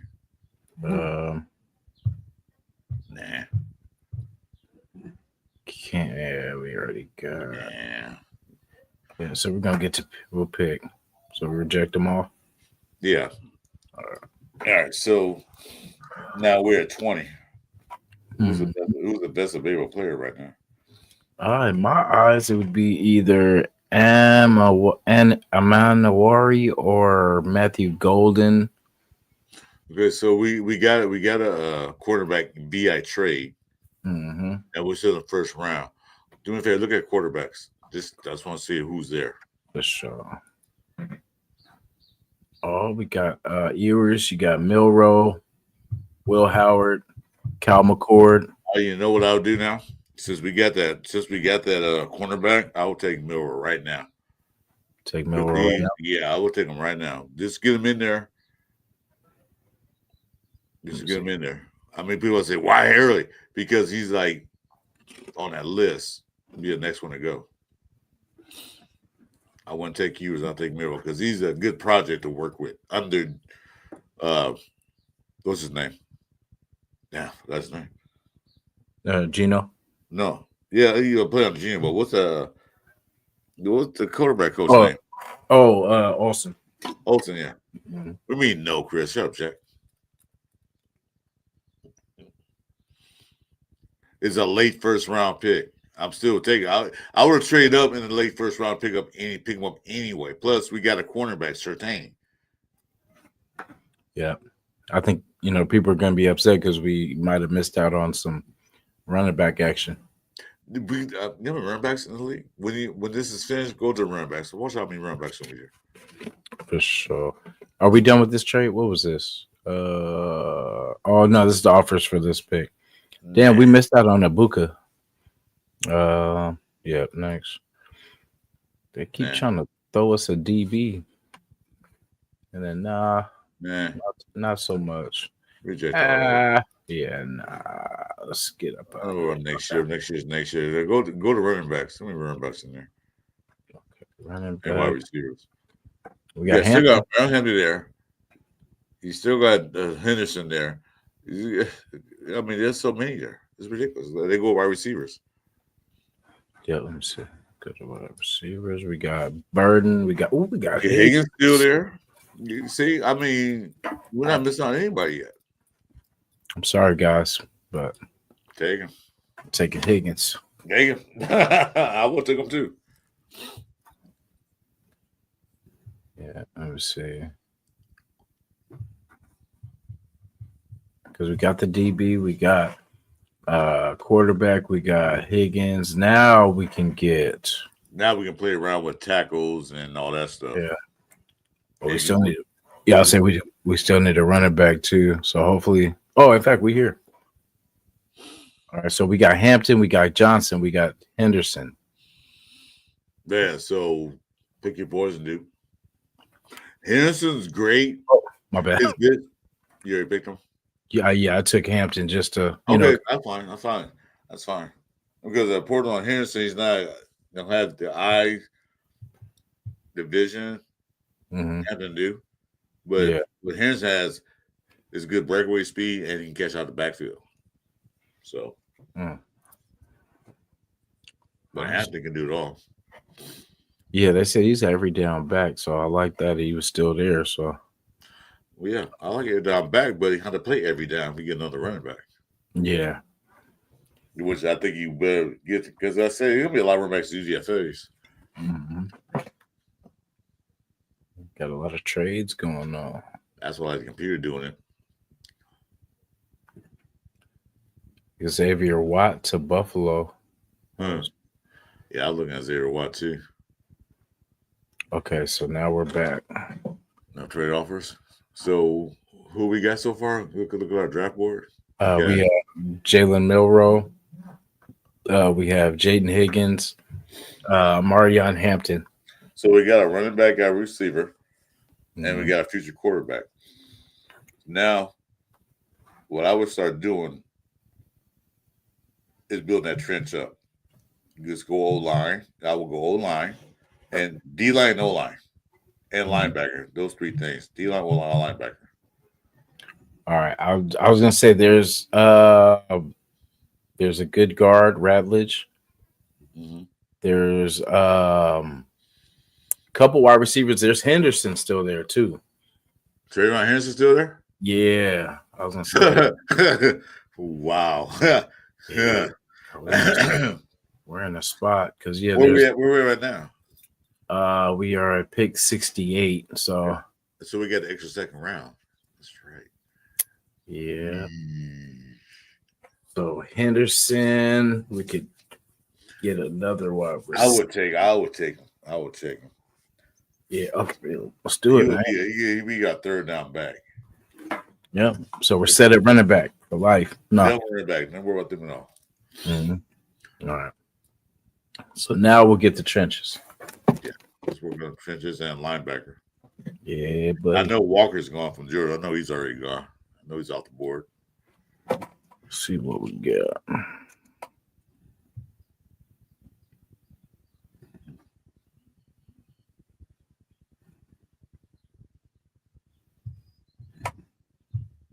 Yeah, he's been released.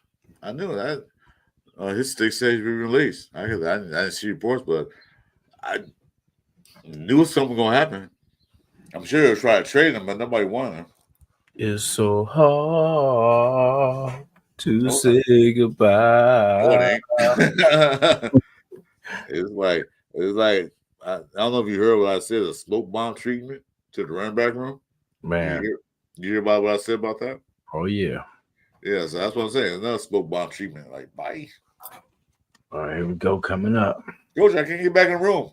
The door's locked. Yeah, that's the reason why. Keep walking. Yeah. So we're gonna. All right, so we got Ozzy Trapillo. Or Trapillo.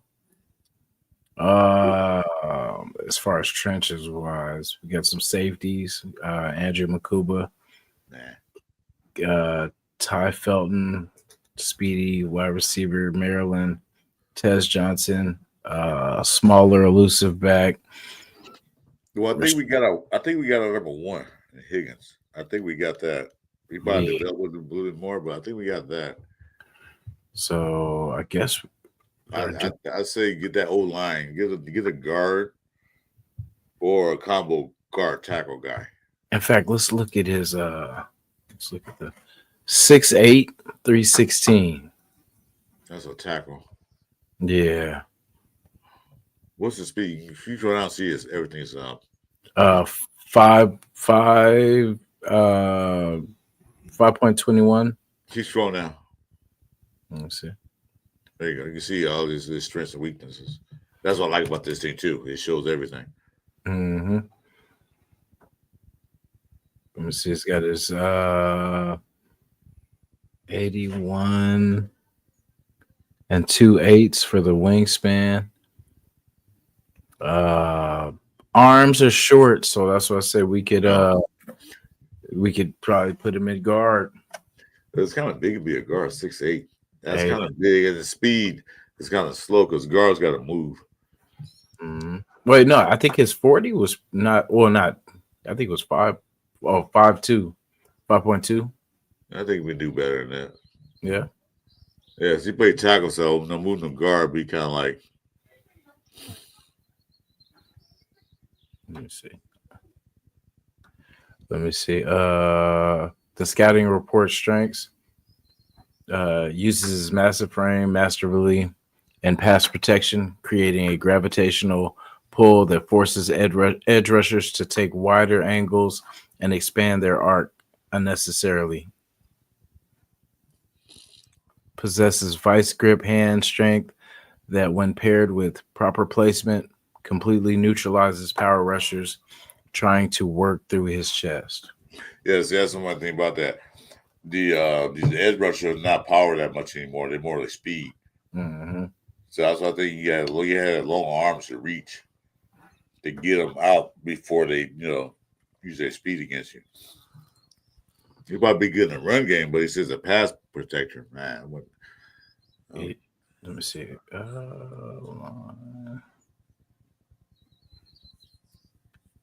Okay, the closest guard is 153. We're at 108. Yeah, we can wait on guards. Yeah, but we do need it. We do need a, when we think about Colton Miller, just in case, because this is. Oh wait, we didn't extend him yet, right? Or No, it's last year. Okay, so yeah, we definitely need to get somebody to get ready to replace him too. So looks like guys is still there. Yep, you want to go?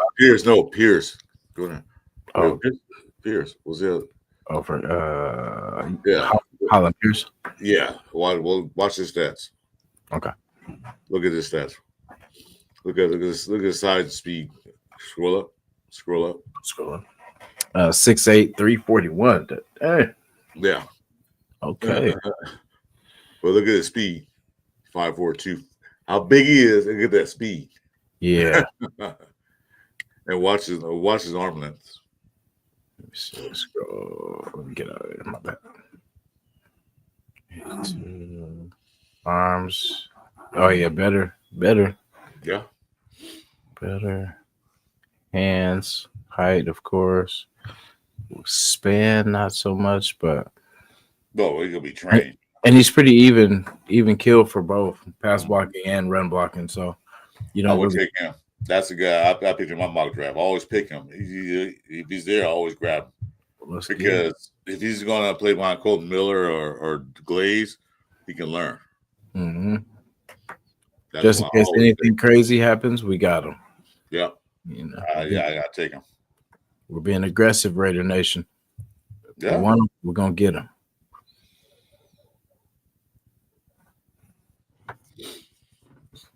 Look at us. Defense is getting a little jealous, though, because we haven't touched. But we got defense already. We got Surtain. Yeah. We can look at linebacker, D tackle, but I'll say one more pick. Guard. Gotta get a guard. Mm-hmm. You got a tackle. I don't know if he converts well to a guard or not because he's so big. I don't know if he converts well to a guard. There's even a center. See a couple centers coming. Monahan from USC and Seth McLaughlin from Ohio State. You're going to take a center and convert him to guard. That's pretty much what you can do. It'll switch back and forth. Mm-hmm. And there's your boy Willie Lump. He's still there? Oh, yeah. They got him at 178. We're on the clock too. So you want to go guard while he's there? Or there's a couple centers though. Look at their profile, see what's better because he can convert center to guard. That's easy. That's easy switch. Mm-hmm. We got Seth. He's a 6'4". He's only 304 though. Ohio State. What's his speed? Only a light 5'2". 5'2". What's his measurables? Ooh, not too well. Yeah. No. Yeah. Next. Sorry, Seth. Yeah, he played with Kelly, but yeah, I'm fine. Yeah. Let me see. Let's check the kid from USC. Oh, I heard about. I seen him. 6'4", 302, light. 5 flat for the Yeah, he's fast. He runs. Yeah, light. Span, not so much. Short arms. Yeah, I watched your feed, and he wasn't to me to impress me. He was a good play caller, but okay. There goes the guy. Oh, man, he's really light. Yeah, short too. Nah. 5'11". Yeah. Yeah. Not saying it's about the size of the dog in the fight, but yeah, we already got that problem now with their Parham. We need that problem again. Yeah. Why give every problem and create a new one? Yeah, I'm gonna check Chase Lunt just to see his size, because worst case we could try to push him inside. 6'8", 304. That's another project. Yeah. Well, you can pass on those and maybe get UDFA, so you can pass on the guards. We got a tackle. Yeah. All right, we'll see what we got. We'll go back to all. All right, we got Jordan James, running back, Oregon. Jalen Lane, wide receiver, Virginia Tech. Riley Leonard, QB, Notre Dame. LaQuinn Allen, running back, Syracuse. Malachi Moore, safety, Alabama. Curtin Rorick, Indiana. Tyler Show. We don't need a quarterback. We got a quarterback. Yeah, tight end. Check the linebacker room and see what's happening there.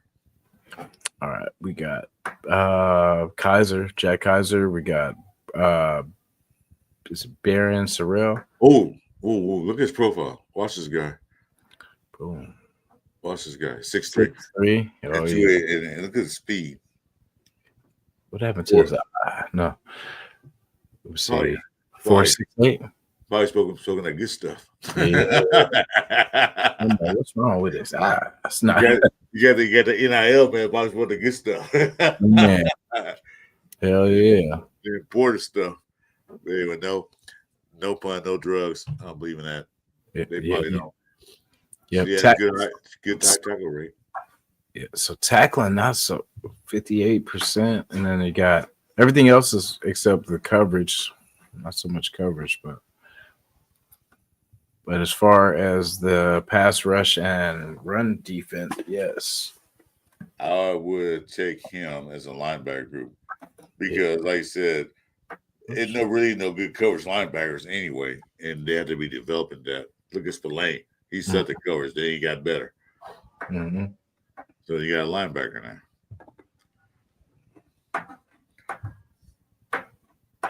Let's see what we got. They still trade? Yeah. Coach big line. Man.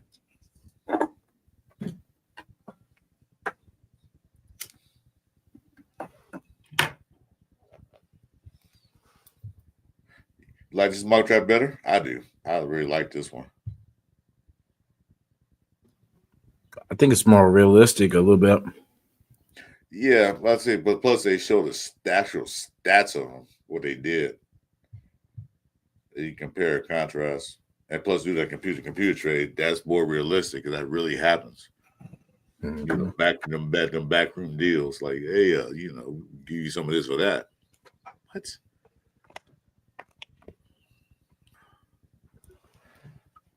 Miro in the first was a late round pick, man. Oh no, we got Miro the second, didn't we? No, I thought we did too. For some reason, I thought we had picked something else at first. But yeah, that was a late first round pick. That was late. I'll pick Miro late in the first round. I don't mind that. Yeah, I would get him now because, like I said, you guys don't realize the Raiders are actually looking at him. Mm-hmm. And we didn't have to do anything crazy. We actually traded back to get him. So yeah, if anything, we gained picks and then was able to get that. And it hopefully is a dynamic player. But. And then plus we got Surtain from the Broncos, so that's the cornerback. We got rid of Jack Jones, so okay, you got somebody to replace Jack Jones. Surtain is a lockdown cornerback. Jack Jones wasn't. Mm-hmm. The linebacker. He looks too nice. Yeah, that's too friendly. Looks too friendly. He one of the guys like I hate this thing. Like you hit the player, knock him around, and you put your hand to pick the opposite team up. Like fuck that. Yeah. Get away from me. Step on his face.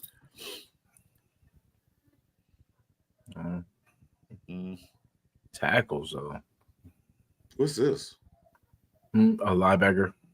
224. Kind of light. Yeah, he's light. He's short, a little shorter. Nah. Don't need that. So we got Milroe Higgins, your boy. Got Hampton, your boy again. Innocent, both our boys. Pierce, my boy. Go down scrolling again. Yep, we got that linebacker thing. So how many picks we got left? We still got 4. Yeah. So we didn't get a guard. There wasn't nobody on the table. I say we probably get a guard in UDFA. So let's see, defensive line. Sure. Or where would you go? Edge? Yeah, I'm going to edge to see because we got what? Kuntz, Crosby. Kuntz, Crosby. Who's we got at edge? What's his name? The other one? The one we kept. Snowden. There you go. So we got 3 edges. I will try to get another edge. Okay. Just to back those guys up for rotational pieces. His Max need to take a breather. That guy right here was like, I don't know. He was disruptive. As I watched it, he was disruptive, but he really gave me sacks. Good edge setter. Yeah. You see by his run, but he didn't really. This motherfucker got 13 sacks. Damn. See how his run defense is, though. Scroll out to his run thing. Shit, well, his run is not too bad neither. Yeah, 70. Pass rush 82. Take him. Let's have him. Take him. Doesn't look too friendly. Man, he's like one of those guys, man. You meet at bars, he'll buy you a drink, then he'll stiff you on the next round. So yeah. That's a Raider. Nah. Exactly. I got the rounds, and then he buy the rounds, and he walk out, but don't pay for it. Like, what the? That's definitely a Raider.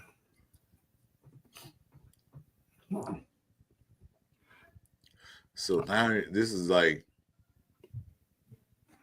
add some good cleanup depth. Yeah, some cleanup depth. You can go wide receiver and see who's there. Yeah. So we got 2 running backs. We got your boy that I like, Higgins.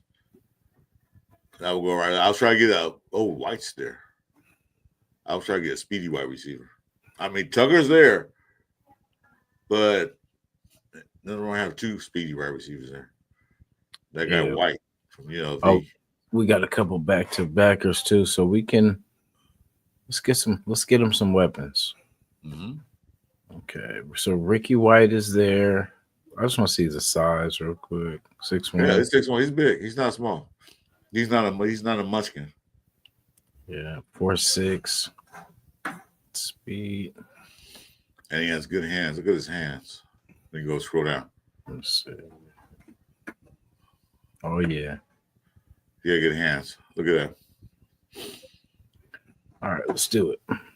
He's close too. He's local. He ain't got to go that far. And he's a Vegas guy too. Mm-hmm. He'll bring in the Vegas fans. All right. And then tackle, running back. Got an edge.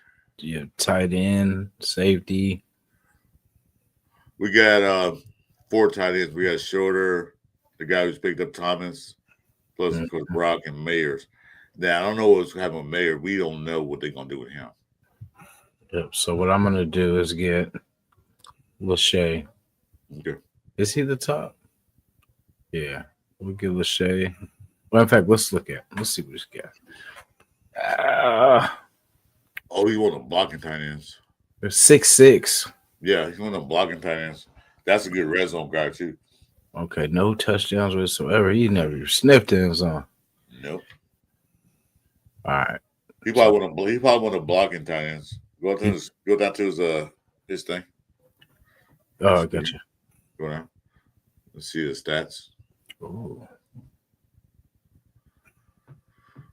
Intermediate routes, 80.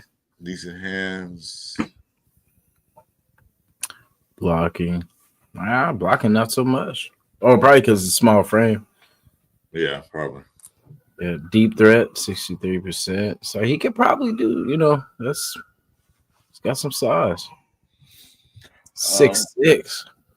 I would take him because, like I said, we don't know what happened there. We don't know if they're going to trade him or not. Shit, let's do it. 6'6", man. We can find something to do with him. Yeah, we can make him work. You made me get that top shelf shit. Hey, reach up there and get that for me. Let me get that for me.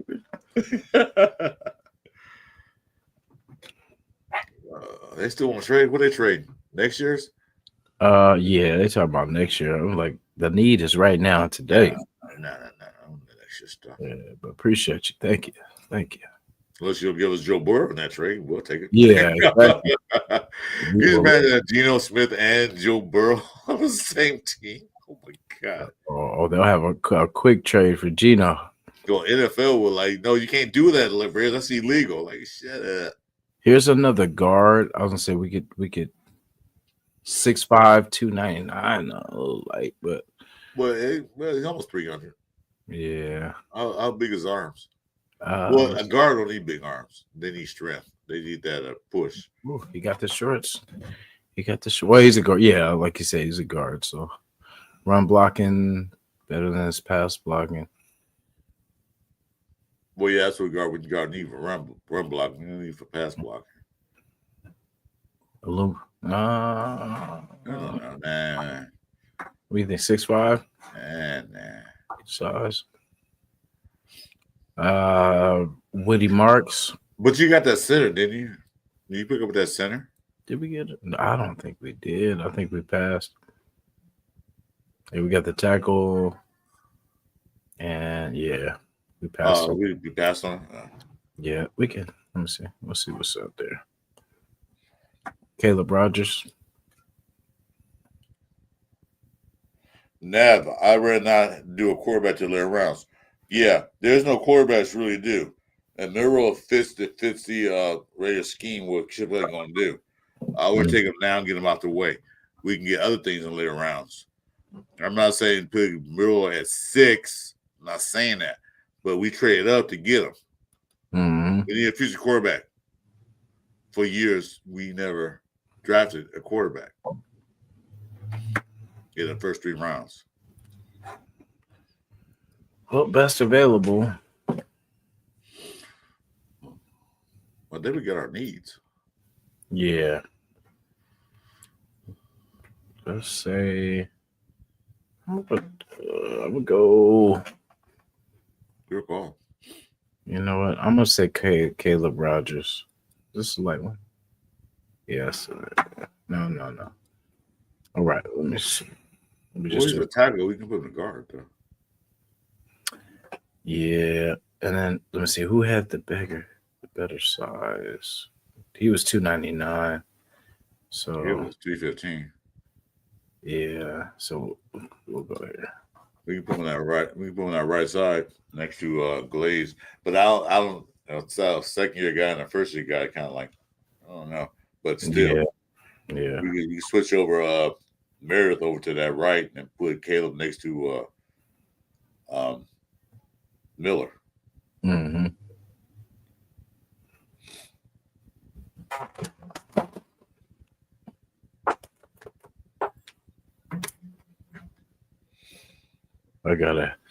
I gotta start getting ready to head out to not head out yet, but get ready to. Yeah, I'm gonna. It's 2.5 hours. Yeah, I'm gonna go start getting my barbecue pit ready because it's a nice day. Yeah. I can't wait to light that grill up. I know that's right. I got a smoker, barrel, and a gas grill. I got all of them. We'll try to do something too after the press conference if it comes tomorrow too. Okay, just hit me up, man. I'm here all day, all night. So You know, if you have something, just hit me up, and I'll join you if you need me to or want me to. I'll be happy to do it. For sure. And then I like this draft. Yeah, definitely good. We got a lot of key pieces. Some of really a few of our favorites. And because of Jaden Higgins, I love that. The Henderson, even Marion Hampton, you know what I mean? But the Henderson, I'm glad that we got to double up. With Pierce. We got excuse me. Yeah, go watch some tape on Pierce. Yeah, I definitely will too. I gotta check him out. I gotta check out Ricky White's tape too. I'm gonna check him out too. Well, he had that quarterback there that made that quarterback look good from UNLV, but then he got hurt. Ricky White was making some. He reminds me of a fast Jacoby Myers. Oh, nice. He reminds me of a fast. He has good hands. Okay. He makes those 50-50 catches. See, we need 50-50 catchers. We don't have those. Higgins will be a 50-50. White will be a 50-50. Mm-hmm. You know, because you had Trey Tucker, they catch the ball, they got to review it, see if he caught the ball. Yeah. Yeah, it gets nuts, man. Well, appreciate it, Chris, man. Like, we will be doing this. You, brother. Oh, yeah, all day. We here every Sunday, guys, every Sunday morning. And, we'll be doing the pre-games, the pre-game when the season starts. So, just get ready. And then, like I said, there's a big gap before the draft. So, we will be talking about whatever's going on, whatever news it is out there, we will be on it. And after this gap, there will be another huge gap after the draft. Big but gap. After that gap is the real deal. I'm sorry to tell you, people already know they're not going to Napa Valley. So I'm going to get a chance to see the Raiders. They're not going for the training camp. Yeah, but Napa Valley. I know you was looking forward to that, but they're not going to be there. Yeah, that's too bad. Maybe next time. Yeah, I'm not getting my hopes up no more this season. No more. No, but that would have been nice because get to see everybody, but we'll just wait till May. Said May we'll be out there, man. All right. Bakersfield, California. Oh, you going to Bakersfield? Oh yeah. Oh, I'll see you there, brother. I'll see you there. For sure. Yeah, we'll link up, man. And you definitely going that. Yeah, I'll be there. I told my wife because I had a stroke, so it's hard for me to drive, but I'm practicing my driving now. So, do you want to go or not? She's a 49er fan. I don't want to go there and be bored. So you're not going good. I go with myself. Yeah. For sure. Yeah, I'll definitely be out there. I'm gonna be out there actually in a couple of weeks too, and then I'll definitely double back for the Raider event for sure. I'm going there. I'm gonna buy my tickets today. That's why I asked her today, are you going or not? Because I'm getting my tickets now, so I don't have to worry about it. Yeah, exactly. Yeah, we're gonna do the same too this week. Appreciate everybody. Chris, you got anything going on today? Nothing. I'm done for the day. I'm just gonna go barbecue, enjoy this good weather. I'm finally having no winds, nice and warm. Mm-hmm. I'm gonna try to do the fans mock draft again next week. This week I tried to do, but things came up, so I'm gonna do a fans only mock draft this week, probably Wednesday, maybe. And then nothing happens the rest of the week. But other than that, nothing really. How about you? Definitely. I'm going to the game today, Bay Area Panthers. You know what I mean? The only thing we got out here, I'd rather watch them than the Niners. So, it is what it is. No, but go. My wife hear you say that. What? Oh yeah, sorry. No disrespect. No, that's cool. Yeah, no, yeah. I got some tickets going out to San Jose, the SAP Center. So, it should be a little hotter than it is out here. I know for sure. So we're gonna take the proper materials and try to have a good time out there. Hey guys, thanks for watching. Subscribe to Raider Nation Jasin. Like I said, he's one of the first 10 subscribers. That's why I appreciate him. Subscribe to Chris4Raiders. Let's get them likes up, get notifications, so we can build our channels. Yep. And then we're gonna be cooking, man. Like once the season starts, we're gonna hit the ground running. I feel like we are definitely gonna hit the ground running. So Raider Nation, we back. Like we always, like we never left. Don't get too hyped about when we had AP, because don't say we won 11 games like I said and totally shit the bed, excuse my language. But I think we'll do better than we did last year. A lot better. Yeah. Once we get the pieces flowing. Yeah. So good things are to come. So keep the faith, you know what I mean? And never let them see you sweat. All right. All right, guys. Have a good one. For sure. Chris, appreciate you. Thank you. Appreciate you, brother. For all.